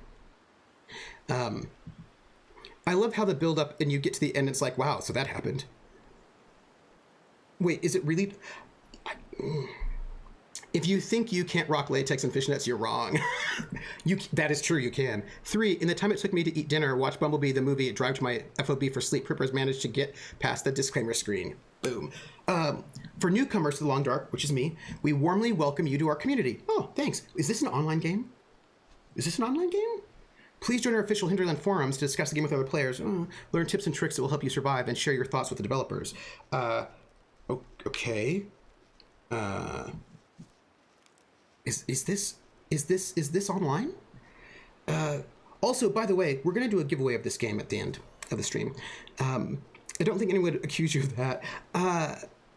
This is one of my favorite games. I got to go work and be out. That's fair. Okay, so in order to help us improve The Long Dark, we've added data analytics. Okay, sure, that's fine. You know what? Go ahead. I'll just opt in. It's fine. Okay, survival mode update. Hesitant prospect of. I don't know what that's about. Wait. I'm willing to believe so much when it comes to what would Dot do. I refuse to win this game. I don't. Oh, good night, Prax. Prax, I will see you later. We'll see you later. I love the story and art. I'm so, I don't even know. Dot Chapman was going to say, take care of yourself. Good luck at getting it done quickly. Thanks for popping in and safe travels. Okay, okay. Thank you, Dot. So I want Winter Mute. All right. Winter Mute, new game. See ya, Dot. Episode 1. Oh, all right. We got episodes. So story sorts. Episode 1, Do Not Go Gentle. Mackenzie and Dr. Greenwood are separated after their plane crashes deep in the northern Canadian wilderness. Struggling to survive, Mackenzie explores the small town of Milton, where he begins to understand the scope of this quiet apocalypse. Is there an actual apocalypse? Huh. Because I took Wicked Willow last week, I'm off the hook for winning at least for a couple months. That's fair. Dot, I will see you later. I'll see you later, Dot. I'd play it through in order. Okay. So here we go.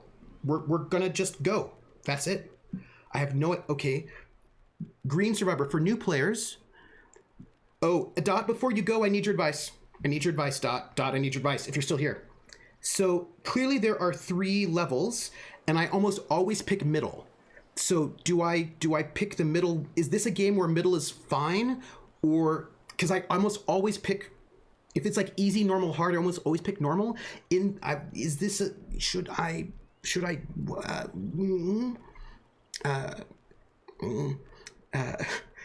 it's not really an apocalypse, more like no one's around, because Canada, that's fair. I'll tell you this. So Trooper had an RPG player competition, throw it at me. When I started this game, they didn't have all the extra cool story stuff. It's one of the most challenging Survivor games ever played. Did you play on green, capable, or hardened?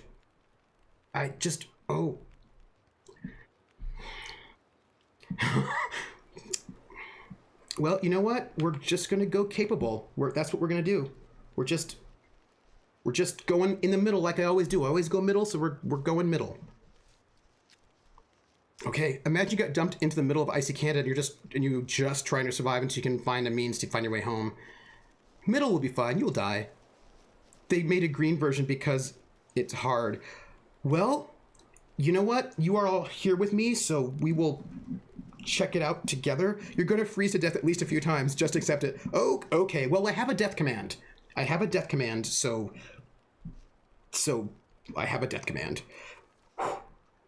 For players with some experience, that's not me, and those looking for a balance of exploration survival, sounds good. Wildlife is sparse, but can seek you out. All right. Survival elements are challenging, but resources are plentiful. Dot, have fun storming the castle. Have fun freezing in the middle of the Canadian wilderness. Okay, well, you know what? I'm not going to freeze to death once. Oh, we need to name our story. Oh, we'll call it the Foxhole, because we're the Foxhole. Prepare the commands. Can I jump off of things and fall and die in this game? Because I do that a lot. I fall off of things a lot. Ooh, this music's nice. I shall not freeze to death once. I shall freeze to death many times. Ooh.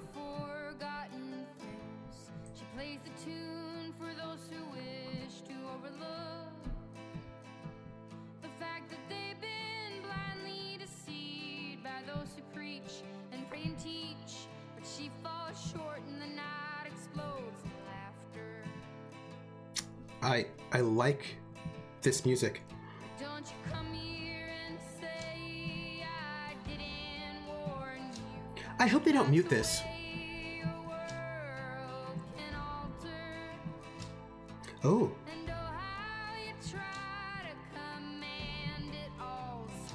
Who sings this?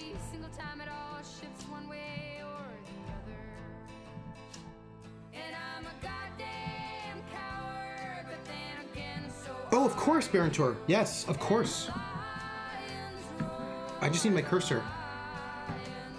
Where is my cursor?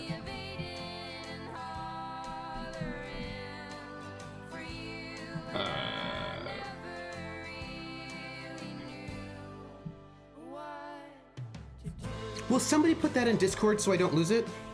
I don't know if I can turn it up because I don't seem to be able to get access to my cursor.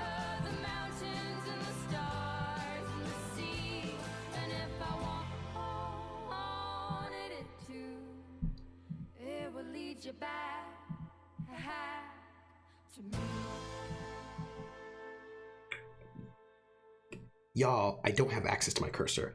And we're also going to get a full hour of gameplay in today. I just want you to know that. I feel super productive already.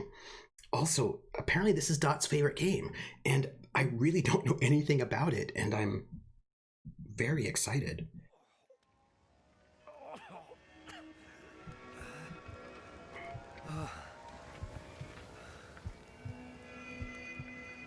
Tell me if the volume is terrible for you.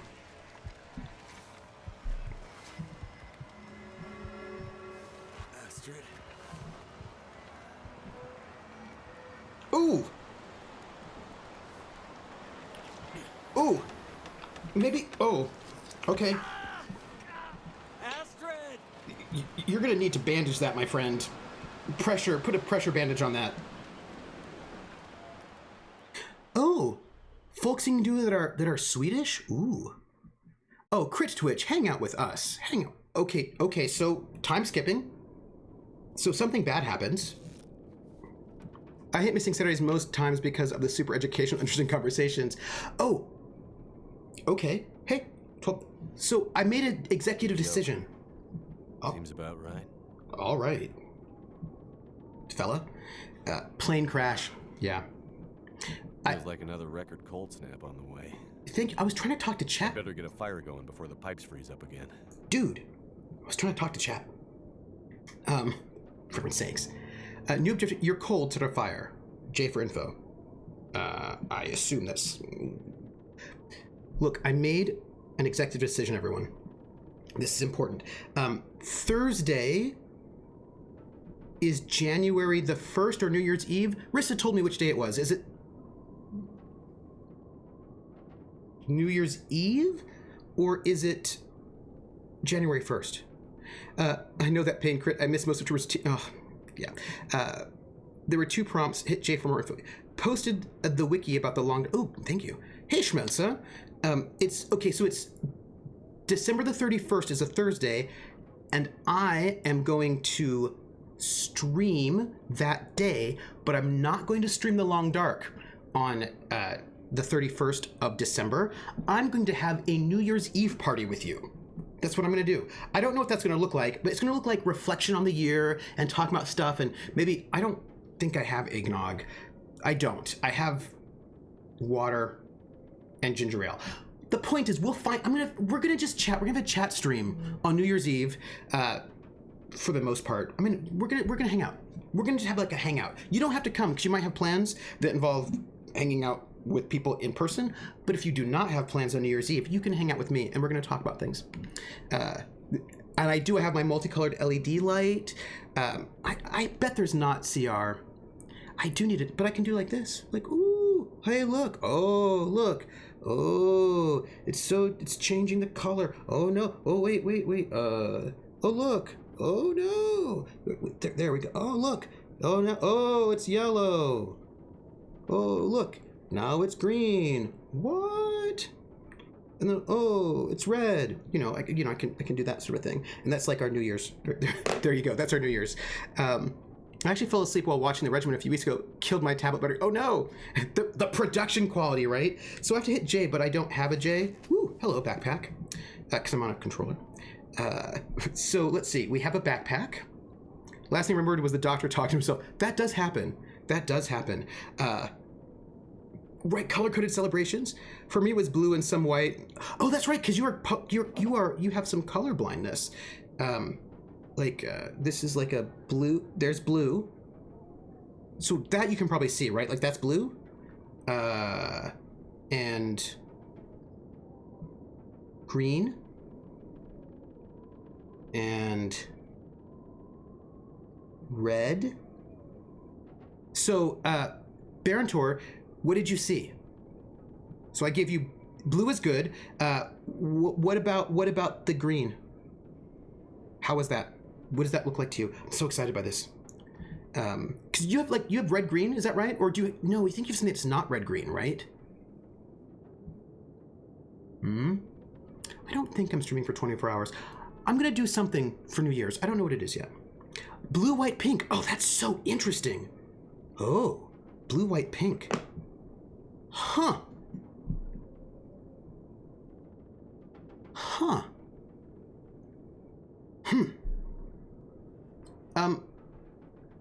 I assume I'm wearing all of this, right? Now's Bimone Trooper ignoring... Wait. Oh, no. I registered it, and then I got distracted is what happened, Atomica. Oh, hey, look, my cursor's back. So I can turn up the game. I can turn up the game because my cursor's back. There you go.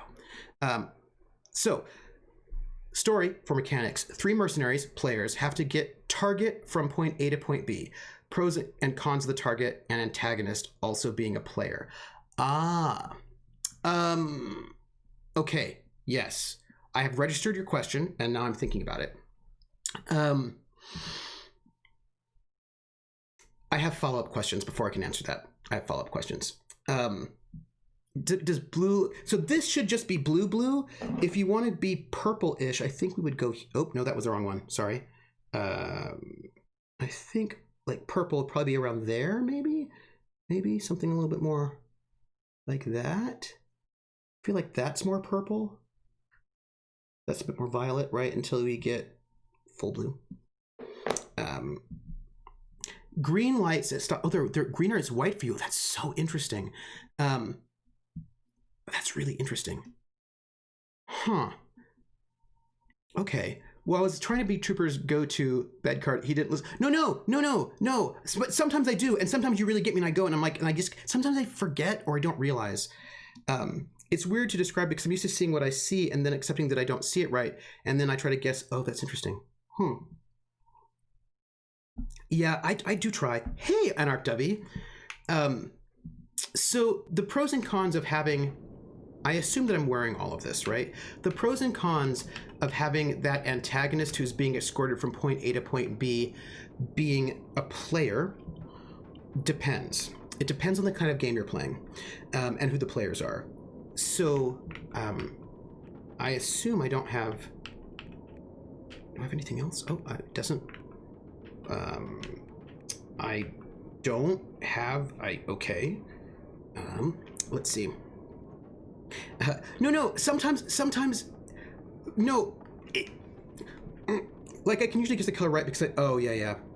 So here's the thing. I sometimes am really. What happens is that sometimes I'm like, oh, I should really go to bed, and then I'm like, I just have to finish this one thing, and then that one thing takes a little bit longer than I want. But I have been a little better. I know we are adults, but well, okay, because look, Caldrake, and all of you who try to remind me to go to bed, I appreciate it because sometimes it's not like I'm deliberately staying up. Sometimes I'm like, oh, I should go to bed. Like, I was going to go to bed at 2, and I was like, let me just finish this thing, and then it was 3, and then I did go to bed at 3. But the thing is that, like, I really don't realize that it's been an entire hour. I just feel like it's going to be like 5 minutes. You know what I mean? It's like, oh, I'll just finish up in 5 minutes, and then it's like an hour. So sometimes I really forget. So I do appreciate it when people remind me because I do forget. Yes. When you live your whole life, no, your brain, like, I'm really good at reading things that I can't actually read. I'm really good at guessing letters, so much that I did not realize I needed glasses for a really long time. So I'm chilled, I'm tired, I'm slacked, and I'm full. Slaked. Slake your thirst. Slaked. Okay? I'm wearing clothes. Great.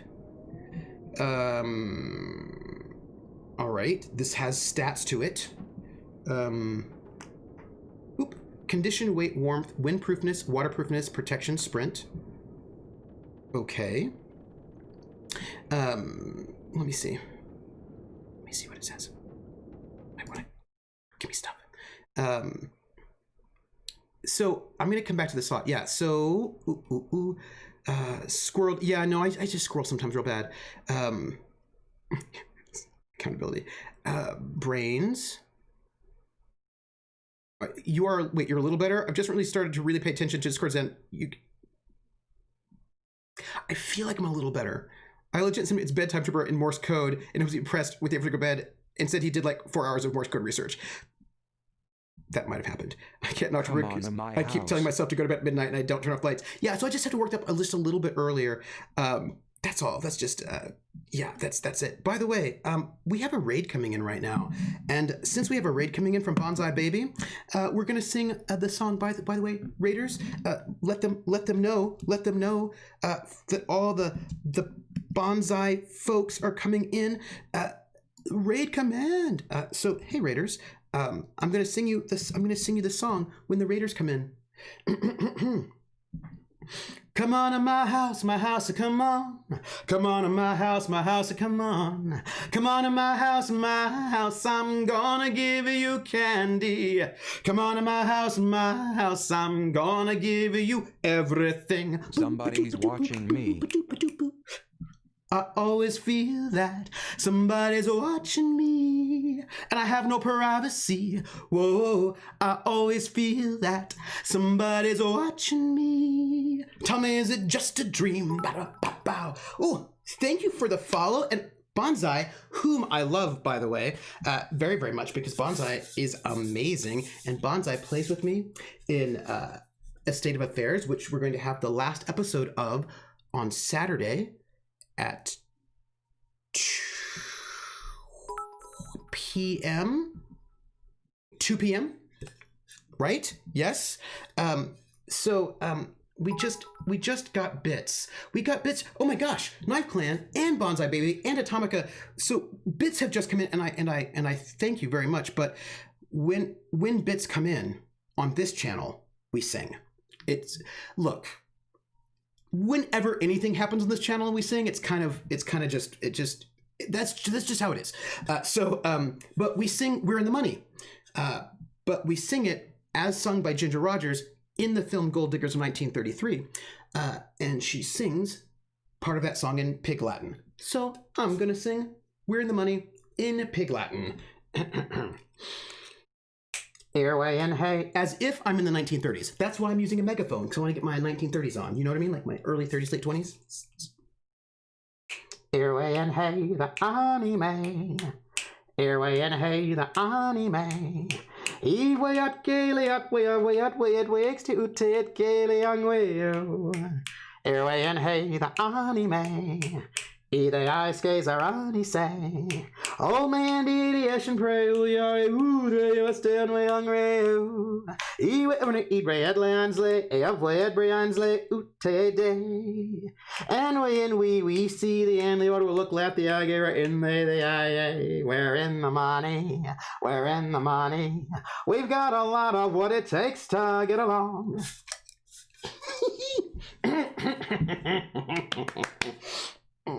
Look. Do you know how many years I spent searching for a really good megaphone? At least 10 years, probably 20 years, looking for a really good megaphone so I could get full-on 1920s style. My research librarian found this megaphone for me. I was complaining to my research librarian that I couldn't find a good megaphone, and he was like, I'm a research librarian, and then he found it, and then I bought it, and now I'm singing 1920s and 1930s songs for you all the time, and probably not even enough. Thank you so much for all the love. So yeah, no, because I mean, look, I really wanted, because look, you probably don't know, am I wearing gloves? I don't know if I am. It looks like I'm not. That's probably bad, right? It's probably bad. Love the story. Yeah, respect your librarian. Librarians are amazing. Tip song time? Yes. Oh, there is CR. Actually, Krellin knows. Krellin, there's CR tonight, isn't there? But there's just not for the 2 weeks afterwards. We'll have bandages. That's good, right? That's good. Okay, I've got some good stuff. Memories, I don't have any. What I know, I feel like I don't know anything. I think that's also true. And I don't have any maps. Okay, so I'm gonna sing it again, but I'm gonna sing it faster. Also, I should probably go. Are there other buttons I should be thinking about? This is a question. Like what happens if I hit this button or this one or this one? Nothing. Okay, I'm gonna sing it faster. Here we go. Are you ready? Oh, and you need so I need to get some gloves and mittens. Okay then. All right. Airway and hey, the anime. Airway and hey, the anime. If we got gaily up, we weeks to take a long way, yo. Airway and hey, the anime. Either I skays or I say. Oh man, the ish we are you three are still on rail. You wait red lands like avoid brands like ute day. And when we see the end, we'll look at that guy right near the IA. We're in the money. We've got a lot of what it takes to get along.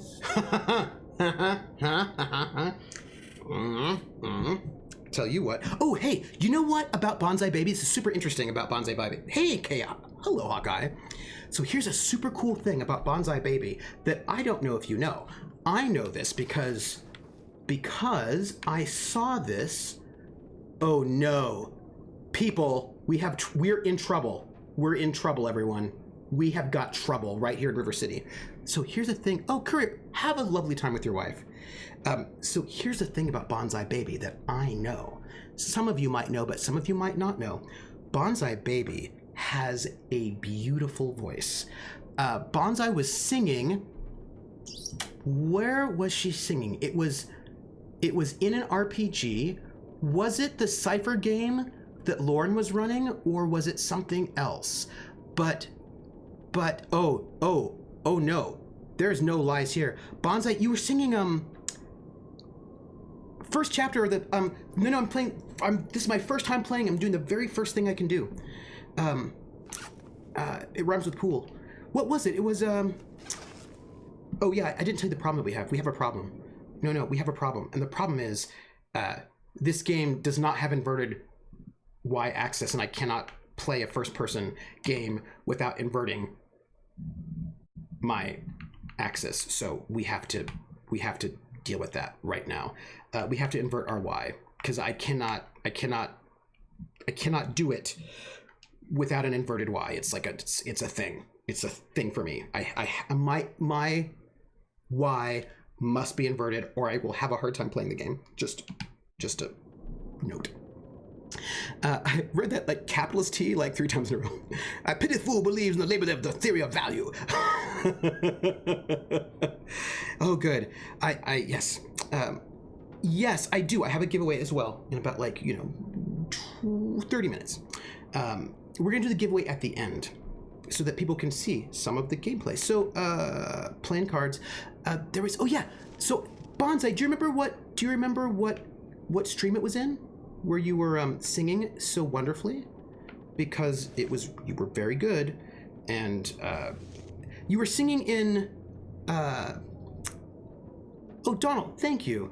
You were singing in Gaelic, maybe? Hello, wood matches. I will just take it. Take another little wood matches, baby. Yeah. I really feel like it. But see, that makes no sense, because I feel like your character in the Cypher System game would not have sung, right? That doesn't make any sense. But I feel like...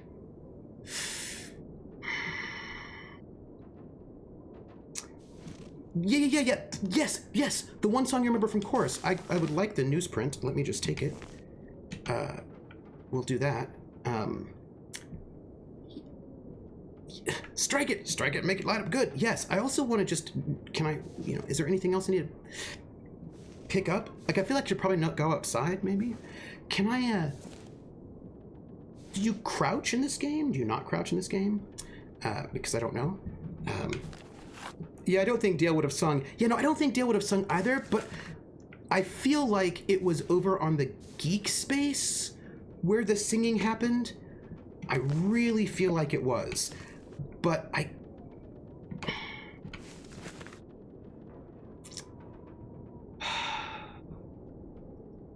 Oh, wait. Atomica, are you telling me that I cannot hoard? This seems to be a problem. Why can I not hoard? Great Bear Island. Dad used to fly there all the time. That seems Said it used to be beautiful. be a problem. Not much reason to go there these days, since the quakes and all. I really feel like I should be able to hoard as much everything. I'm just going to take everything. This is, just a little, there's a cooking pot, which I'm not going to take, right? Name game. Oh! You remind me about a song I want to sing for you all. The name game. Come on, everybody. Said, now let's play a game. I bet you I can make a rhyme out of anybody's name. The first letter of the name I treat it like it wasn't there. And then a B or an F or an M will appear. And then I say bo at a B, then I say the name, then banana, fanner, and foe. Then I say the name again with an F, very plain, then a fee, fi, and a mo. And then I say the name again with an M this time, and there isn't any name that I can't rhyme. But if the first two letters are ever the same, I drop them both and say the name. Like Bob, Bob drop the B's, Bo, or Fred, Fred drop the F's, fo, red, or Mary, Mary drop the M's, mo, airy. That's the only rule that is contrary. Bonsai baby, bonsai baby, bo, bonsai baby, banana, fana, fo, bonsai baby, fee, fi, mo, monzai baby. Bonsai baby,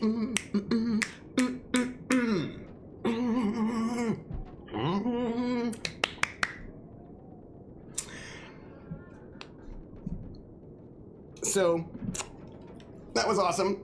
Oh, yay! It's an old Viking song. Oh, nice. Yay! Bonza baby! Oh no! So, I'm gonna just put in some fuel. Wait, I think I did the wrong thing, everybody. I think I, didn't, well, I don't think I put anything in there. I think I just pressed the start the fire button without putting stuff in there, but it started, so I feel like maybe it's fine. There we go. Great. So I didn't even have to use all my stuff. So I just hoarded things for no reason, except that we're gonna just take these things because I like to hoard. So there you go. Also, do I just stand here until I get warm and then I go? By the way, Tripper, do you mind if I link my... Please link it. Rissa and Orger, will somebody make Bonsai a regular, if you would please? Oh, it's already there. Oh no, wait, put it back. Will somebody make Bonsai a reg so that she can post all the things and then I can copy the link? No, it's not you. It's Nightbot. It is Nightbot. We're just gonna make you a regular, and then you can post all you like. I just forget the. Wait, I don't. Pop, please. Do you know? Oh, I cannot do the. Can I? Where's my cursor? Oh, hello. Now, nope. No, wait. Stop it. Wait. Click. Nope, that's not it. The problem is that then oh God, just fight Nightbot. Okay, I think are you? No, I think it's reg add. Is it? Wait, what is the command? Is it? Yes, that's it. Bonsai baby. If you would please post it again. Now you can post it, and no badness will happen to you. Nightbot gets a little overzealous because Nightbot is some kind of a bit of a power trip is what it is. Like you just have to watch out for Nightbot. Okay, Bonsai, try it again, try it again. All right, so we're in a, okay, we've got a helicopter. That's cool. I assume these are windows. Ooh, that metal looks very good. Yes. Oh, jumping rabbit and a little plane. Nice, nice. Do you think I should just close this door behind me so I don't let the heat out? Let's do that, right? Maybe I can't do that. I can't. Nightbot is an overachiever. Sometimes Nightbot cancels me for shooting me dots at them and says, Nightbot needs to settle down. That's what I'm trying to say. Oh, this is where I sleep. This is where I sleep? Looks like it'd be kind of cold. I've got books. Oh, hey, look, I've got a candy bar. I'm gonna take it. Eat quickly by selecting the items under the food radial menu. Yeah, I don't know about that. Come to find out, Trooper got Bonsai banned from his own channel. No! Bonsai! Wait, no! I do not have cursor access right now. I just... Oh, I know what I can do. Wait, hold on. Right there. Wait, there. Okay. Yes. This is how I get access. Okay. Bonsai. Okay, let me get the Twitter. Copy. Link address. And then I'm going to put it over here so that I have access to it. But Bonsai, where are you? Wait, I'm going to see if I can... Oh. Thank you, Rissa. Oh! Bonsai is no longer banned. Bonsai is back. Nightbot needs to calm down. Oh my gosh. Your gingerbread man Bonsai is amazing. It is totally safe. You are safe. I really enjoy the look of pain and suffering on that gingerbread man. It is you know what it reminds me of? It reminds me of the trees in Wizard of Oz. You know, the kind of like droopy trees, you know? That's it. The bots can be a stick. Yeah, they're weird. No timeout zone. I disapprove of the timeout zone. So, I feel like I don't need this cardboard box. There's a war. You know, Nightbot is complicated, and nobody really understands or appreciates Nightbot and all that they do and all their struggles. Hello, photo. Those were better days. Ooh. Oh, by the way, Bonsai, you do not have to apologize for making trouble, because Nightbot deserves a little trouble. Do you know? Nightbot. Oh, hey, float plane. Well, here we are, old girl. Yeah. Do not apologize. That flight's maybe behind you, but you're still beautiful to me. Aw, that's nice. And anyways, you're all I've got. I'd sure love to give you one last great adventure. What do you mean? You're all I've got. Sounds mopey. Red Christmas. Yes, you do. What you're going to do if you run across a cat. Oh. Red Christmas. What if you're right? Pretty late in the day. Yeah? I guess I could take a nap. You could take a nap, but we have not finished exploring the hangar. Yeah, what do you mean I'm tired? Jackrabbit remote transport. Come on. 0 flights a day to the mainland communities and, well, anywhere really. Atomic is correct. It's me for not keeping Nightbot in line. You're an intro. Anything you pick up now is extra. Oh, okay. Yeah, yeah, Barontor, that chocolate chip one is amazing. I love the chocolate chip cookie as well. The chocolate chip cookie is super. Oh, what is this? Cardboard box. It will cost. Yeah, we're gonna break it down. It's cool. We're breaking it down. Naps are great. Chocolate chip one is sass. Gingerbread one is like existential terror. And who doesn't want that? Look, I'm gonna just look at all of the things because I can't take a nap before I looked at everything and then also hoarded everything. Not that I'm a hoarder, but if this is a survival game, right?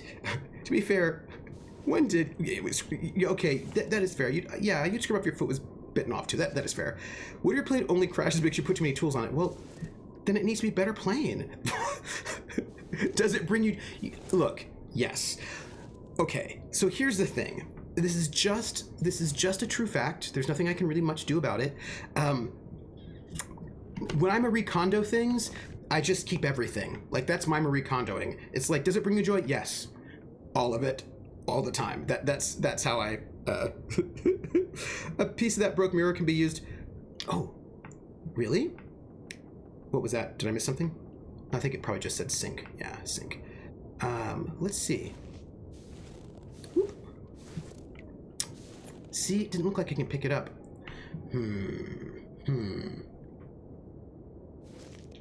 Well, so, okay, look. Okay, so here's the thing about hoarding. I'm not going to go outside because I feel like that's a bad idea, but I'll get firewood. No. Okay, look. Okay, so here's the thing about hoarding. It's because when I was younger, right, I would play this, I'd play those like text games, like those Infocom text games when I was younger. Pallets. And in those Infocom text games or Zork or whatever, you'd walk around and there'd be like, you're walking around in a dungeon and there's a flower petal. And if you don't pick it up, you'll lose. Like, you just have to pick up all this random stuff. You don't know what it's for. It's very unclear what's happening. And then sometime later, you're like, well, I've got a flower petal, I've got a stick of chewing gum, and then I've got a battery. I think I can use that to create a bomb to open the door. And like, if you don't have the flower petal, you'll never go through the door. Right? Like, examine flower petal. Yes, that's right. In Zork, you need it all of it. Yes. Oh, yeah. Don't worry about hoarding. The game doesn't despawn items. Oh, well, that's nice. Because sometimes they do. And then, like, I'm just saying I've got trauma related to Zork as a small child. Can I climb this? Oh, no. Wait. Back. I don't think I can climb this unless there's a button. Oh, nope. That's not what I want. Nope. Put away. What does this do? Nope. What does this do? Okay. I think it's fine. I've been reading the SOE manual. Maybe. I'm likely to be eaten by a Gru. This is true. Troop Guyver. Right. Zork has affected us all. Oh, I will never come back here after I leave. So I should just really take it all in. Did you hear anything weird? I hear weird things. My character are always so strong. Bonsai, same. Like, I love to be like Bonsai. All I'm saying is, if there's a way for me to increase my inventory capacity, I'm going to take that. Like, that is a thing I'm going to do each and every time. Let's just take this parka. I don't remember needing my parka this early in the season. It seems to get colder every year. Interesting. But I can still take it, right? No. Wind, yeah. So you can leave the items you can't carry and come back from later. Oh. Turn metal fender into a sled to drag on these. Monster needs love too. They just... Bonsai. There's a song that you need to know about right now. Bonsai, there's a song that you need to know about. Also, I apparently cannot pick up this parka. Apparently, Do you hear me sloshing around? I am sloshing around. I'm only carrying, like, a little bit of stuff. I'm not carrying that much. Like, come on. Okay, so there's a song, and it took me forever to beat Fallout and Stalker games because half my playtime are moving hordes around. See, no, I think I am sloshed. Okay, I'm gonna go to bed and take a nap, but I also have to find, this song. I'm gonna put it in chat because Bonsai needs to know this. Oh, hello. What? Who could that be? Okay, I have to answer the phone. Oh, okay, everybody. Okay. All right, just, I don't know what that button is. Yeah, I hear you. Like, you need to, like, just calm down. I need to talk to Bonsai for something. It's important. Stop bugging me. I have to talk to Bonsai. Here, it's the phone. Okay. Wait, Jackrabbit Remote Transport, Mackenzie speaking. I told her not to come up. I told her you couldn't fly in this weather. For once, will you not... No. I'm going to Whoa, put it in here. whoa, slow It's down. important. What are you It's talking important. about? She just showed up. Said you'd see her. Said you'd fly her north. What's going on? No, you need the money. The weather service... It's okay, Maureen. I've got it from here. Uh-oh. Look, nobody goes anywhere before I post this. It's important. Oh. Hello, Will. Okay, they know each other. What are you doing here? Awkward. It's been a while, I know. Yep. Yeah, The music says there's history. I haven't heard from you since... I know. And I wouldn't be here if it weren't important. Well, what brings you... Once the cutscene's over. Are you sick? No, not me. But I need to get to someone who is. Uh-oh. Right. So you're still a doctor? Yes, I'm still a doctor. Why wouldn't you still be a doctor? I thought that after... Why are you here? Yeah, X I need your feels. help. There's an isolated community in the northern part of Great Bear. Someone there is very sick. Great and Bear? There's nothing there anymore. Not since... I know. But Oh, I sorry. have to get there. Still trying to save the world, huh? Okay, they've got super Somebody X has vibes. to. Ooh. What's that supposed to mean? Yeah. Oh. Mackenzie, Ooh. Will, I didn't come here to fight about the past. I need a pilot to take me somewhere remote. Someone who won't ask too many questions. Someone I can trust. Wait. Questions. Astrid, are you in trouble? Are you gonna help me or not? What's in the case? Drugs. See, there's that thing about no questions, remember? Ex-wife, maybe? What's in the case, Astrid? Yeah. No questions. Look, Well, you have to come the into South weather out there Ends. is bad. Bad. But it's getting worse. They're meeting heavy dose You of walked in X-rays. here after years. I could have been dead. You could have been. And then you show up and you want me to just risk my life flying into the middle of the great northern nowhere to deliver you in some mystery metal case to some remote wilderness outpost. All because you walked in here and asked me to? DSB, yes. That was the name. Yes. Everybody's plastered Rex's best. Astrid, you can't bring him back. This isn't about that. Ooh, their kid, I do you know think? how hard it's been. No. You don't know, Mackenzie. You don't know anything. Okay. You don't think I feel it too? Are you gonna take me or not? That is a good The longer question. I wait, the worse it'll get. Dead baby, maybe? Damn it. I don't have time for this. Wait. The worse what we'll get? Ooh, she was Why married do to I his have a feeling brother you're not who died. talking about the weather? Mm. Because I'm not. Ooh. Throw your bags in the plane. I'll get started on pre-flight. Could be that. Could be a Better brother. buckle up tight, because it's going to be a rough ride. Just, ooh, it's just like, their vibes. I feel like our cutscene is over, so I can post a link. I've got to find it, and then I'll post it. Okay. Let's see. 2 people plus enough fuel to get us out to Great Bear and back leaves...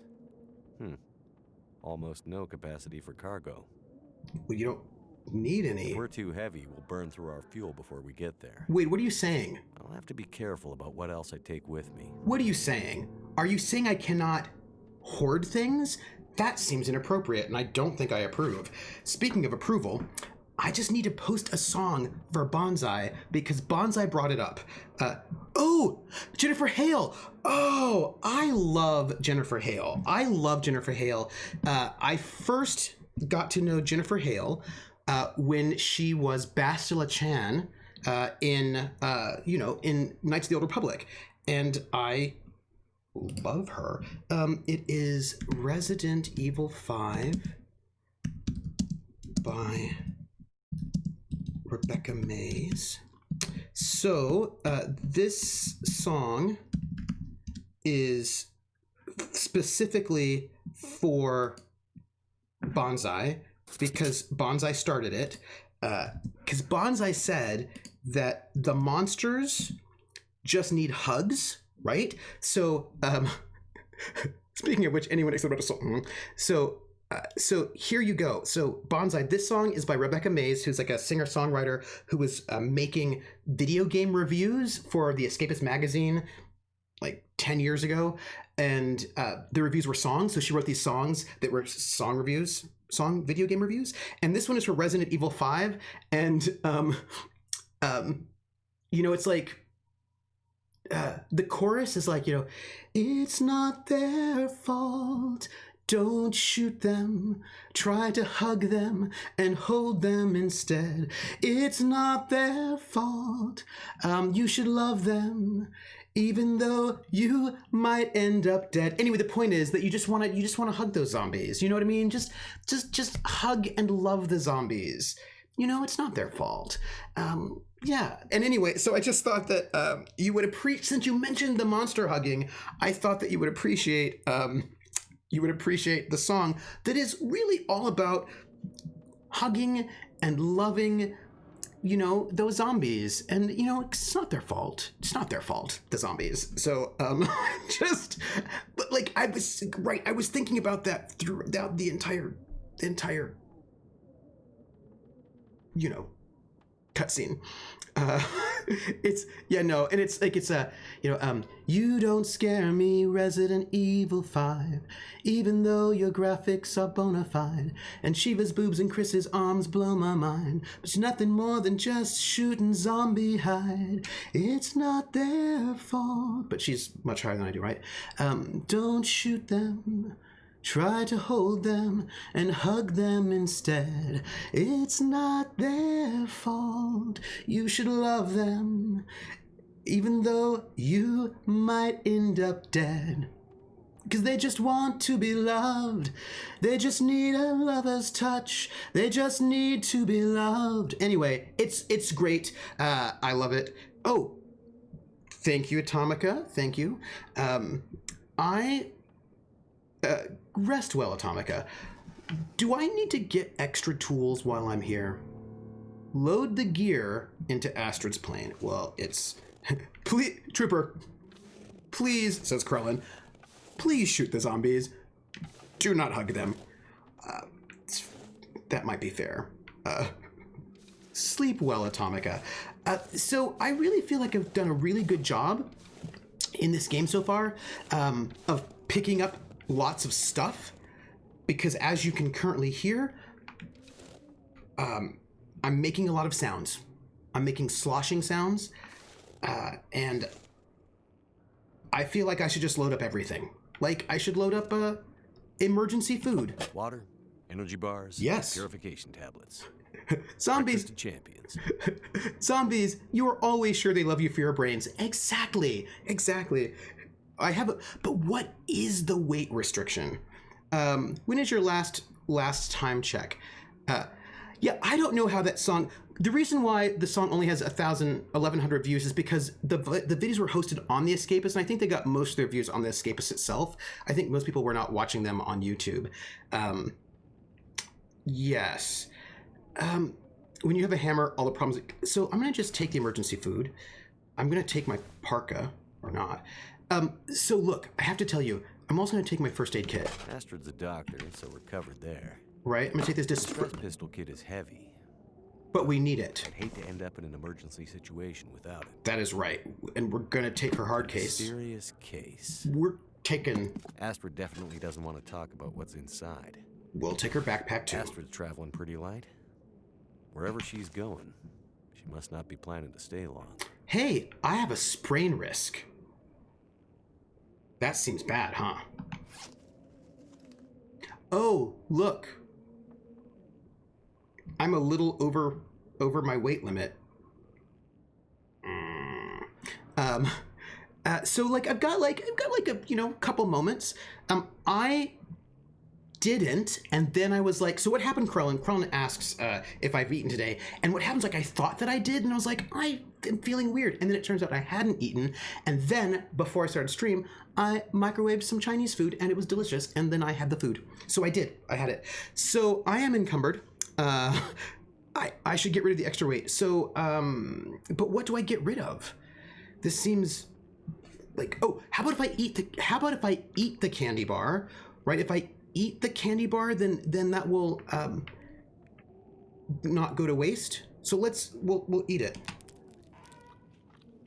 Boom, right? So we'll try to eat things, and then that will, right? I need more layers. Wait. That just means you can't put it down. So, okay, so there is CR tonight, but no CR next week. So what's your plans for hosting and stopping? Oh, so I'm going to stop the stream probably in like 5-10 minutes. Oh, sorry, I should say this because we're putting it in our mind. I'm doing a giveaway for the Long Dark for this game. So just make sure you say something in chat within the next 5 minutes. And then when we finish the stream, when we get to the end of the stream, we'll do the giveaway, and then somebody will get this game. I don't need the firewood. I feel like I'm wearing the clothes, right? I feel like I'm wearing all of my clothes. Yeah, like I'm wearing everything. I just don't have any mittens. So apparently I don't need firewood. So, okay, Corella, I'm gonna drop this firewood. And now I'm underweight. Boom. So I no longer have a sprain risk. We're gonna search our hatch for stuff. It's empty. Can I put things in the hatch? Or do I just get in the plane? Open hatch.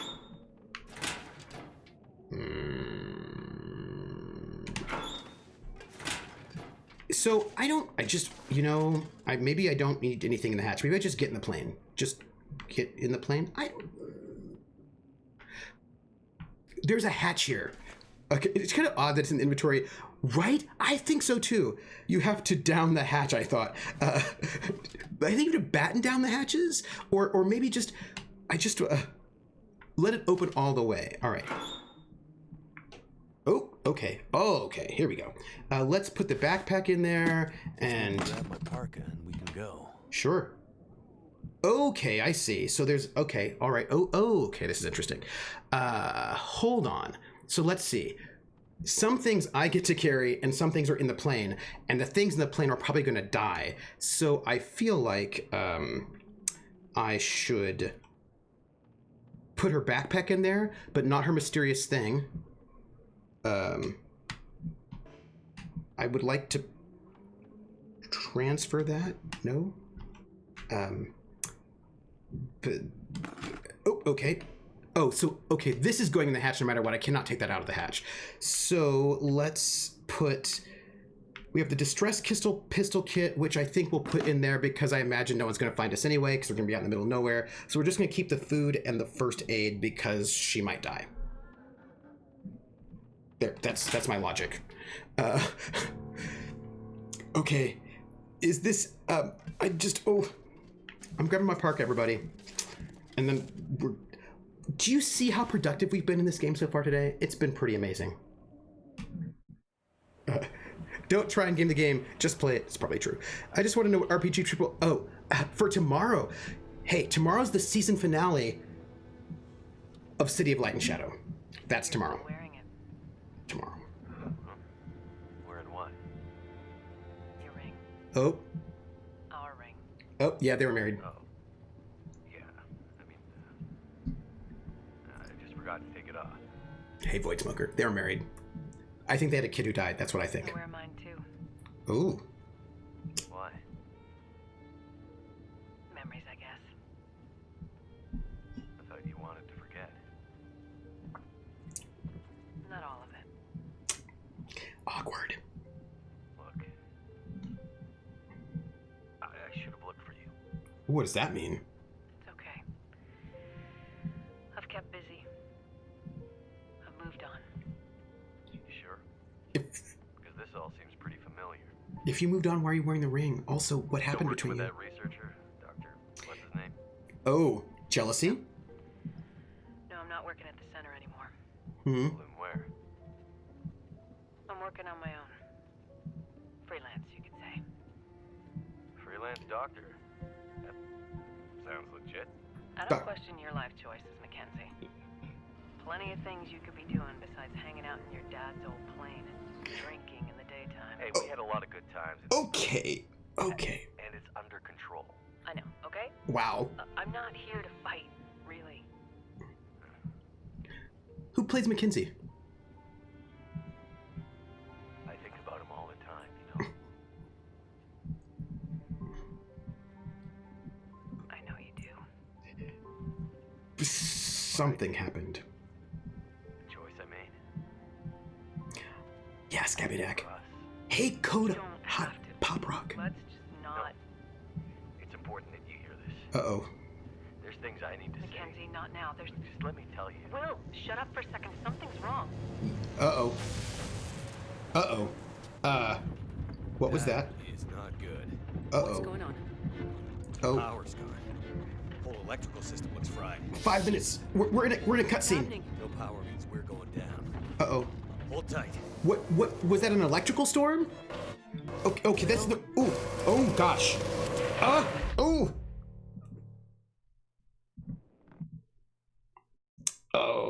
EMP, okay. Early 20th century economic instability in North America and Europe was a key factor in accelerating the collapse. Well, Somebody's watching me. I always feel that somebody's watching me, and I have no privacy. Whoa, I always feel that somebody's watching me. Tell me, is it just a dream? Oh, yeah, this one. Oh, hand. Oh, gosh. Oh.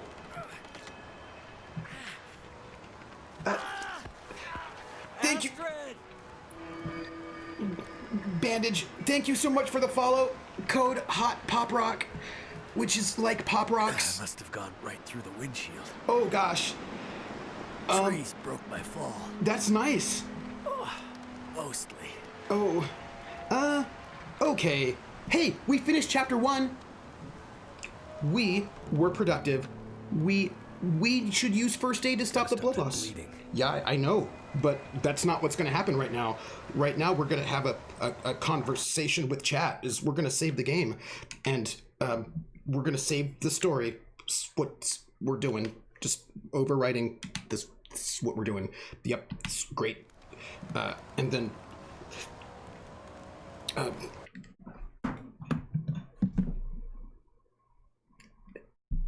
Well, that's a cliffhanger if I ever saw one. Solar flare, maybe solar flare. Just make sure as soon as you can you stop and say yes. That's what I'm doing. And the first gate, right? Geomagnetic flare. See how much the geomagnetic flare. That makes sense, Volpez. Stop the bleeding, start the breathing, treat the wound, protect. Yes, right. Check for responsiveness. Chest for breathing, bleeding. We were in the military. We know it. We know our steps of first aid. Level attained. Any land you can walk away from. This is accurate to Canadian winter. I remember the first time I followed the sky in minus 40 degrees. Drummer boy, don't follow the sky. By the way, we're going to do our giveaway for... Right, I did so good today, right? We're going to do our giveaway for the Long Dark. And we're gonna see who our winner is, because I'm gonna do... Oh, I should actually also just quit out of the game, right? I should do that. But also, by the way, you should listen to Rebecca Mays' stuff, her old stuff from the days of The Escapist, because I think it's pretty awesome. Resident Evil 5 tickles me, but I also laugh. Her Sims one also makes me laugh. She's got a couple of really good ones there are a couple that I just want to sing all the time because they're so good. And let's quit the game. And quit. Okay, quit. Now that we have quit, I can come over here and move chat here. Okay, we're going to go and find out who is going to win the game. Yeah. Don't even mind me.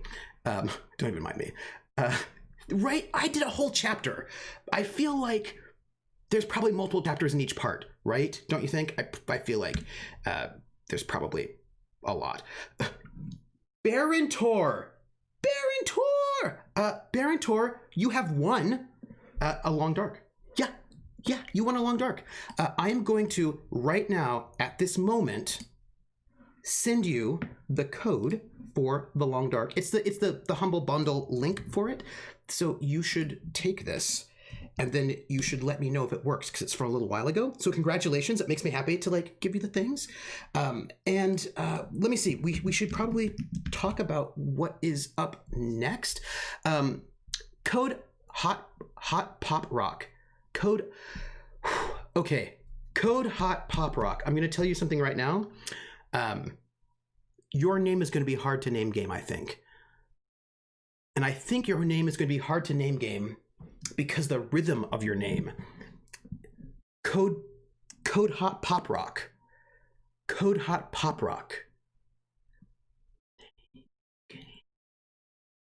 Oh, good, it worked. Oh, good.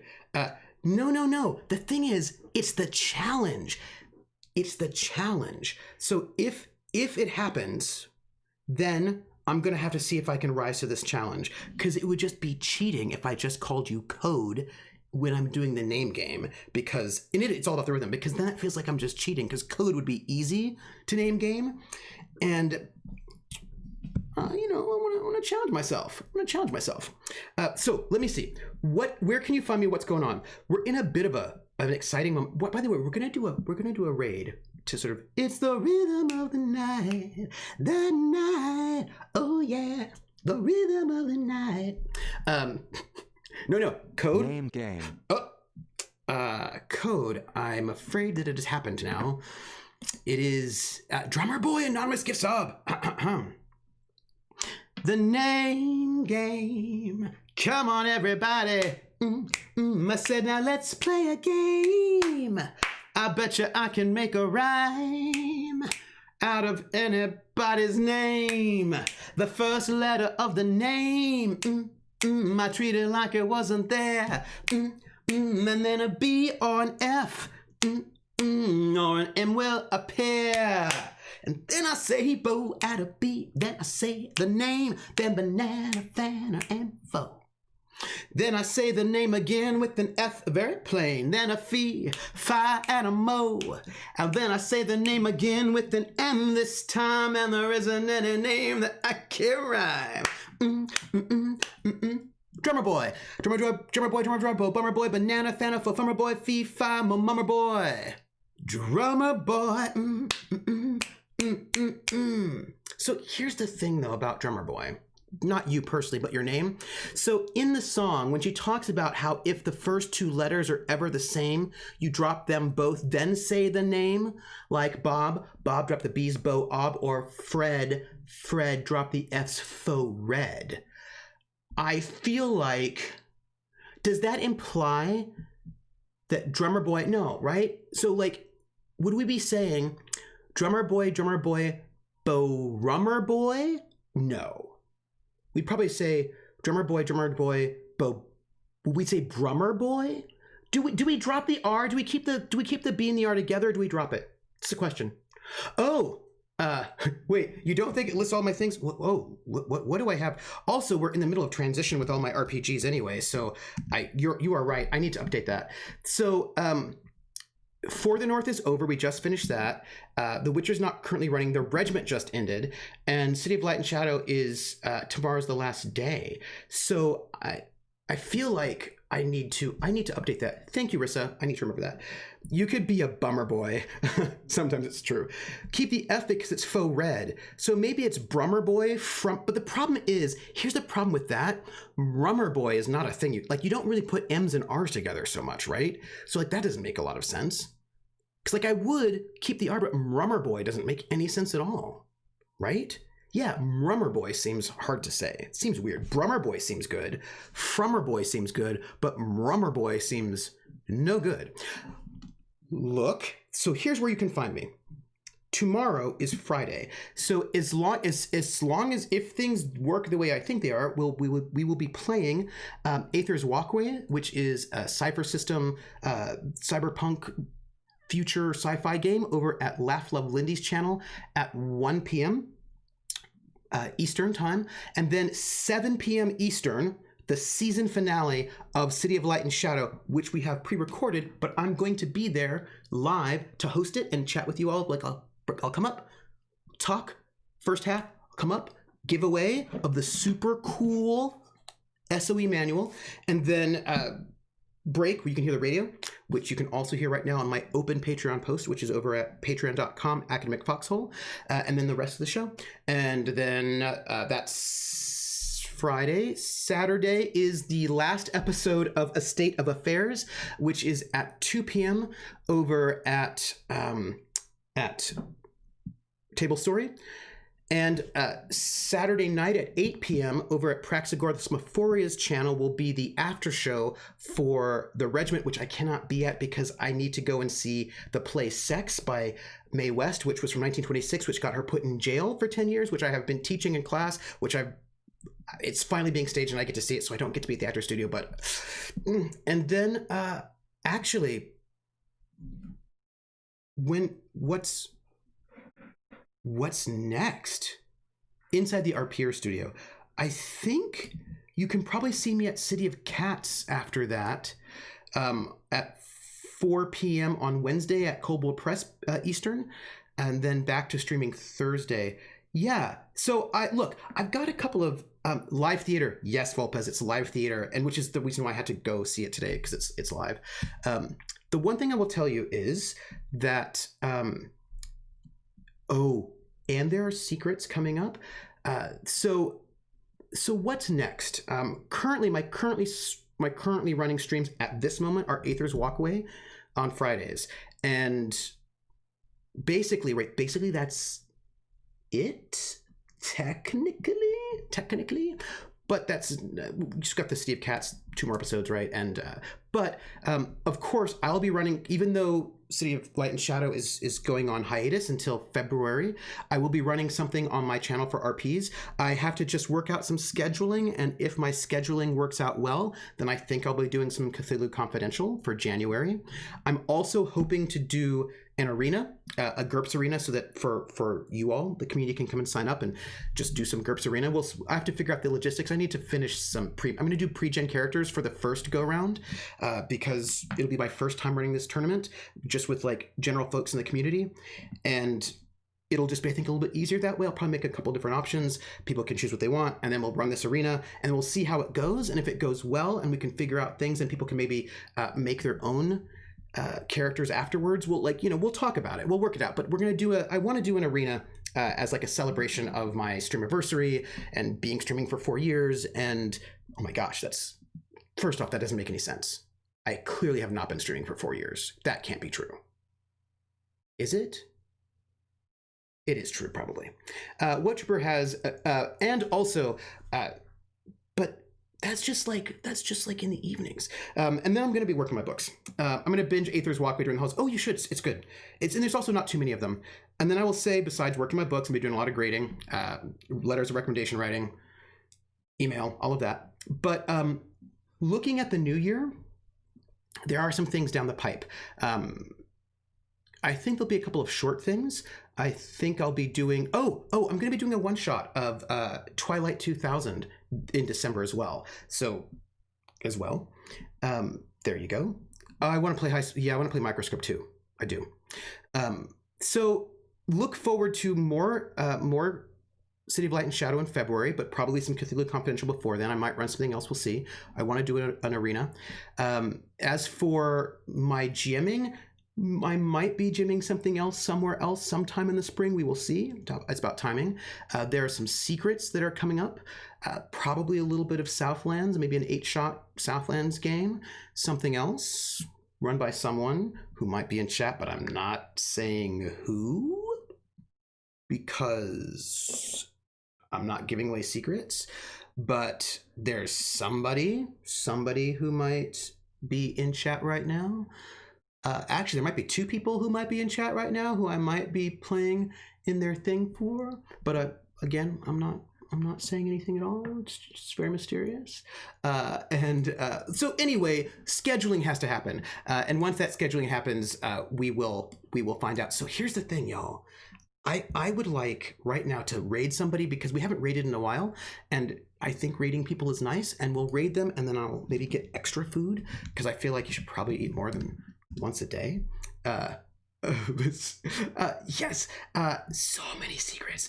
And what else did I want to tell you besides secrets? What will we see? There's something else. It was secrets. Oh,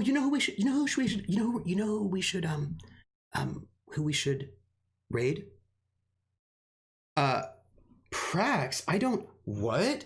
I don't know why you think it might be Prax who I'm talking about. That seems like you're just really just going out there. That's so wild. I don't even know what that's about. But let's raid the Noir Enigma, who is the GM for my City of Cats game, and that seems like it could be really fun. So let's do that. And remember our raid command. And once this happens, I am also going to get some food. So here's our raid command. And oh yeah, he really did. He was really fun to play under. Really fun. So, and I don't know how much of that is to do with like Kobold Press's sort of changing things with D&D a little bit, and how much of it was just Noir, probably a bit of both. And so that's what we're going to do. Remember our raid command. We're going to raid them. And,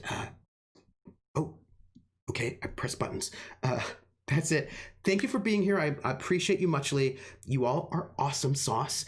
And take care of yourselves, and I will catch you on the flip side. I will see you tomorrow. Bye, everybody. Raid now. Raid.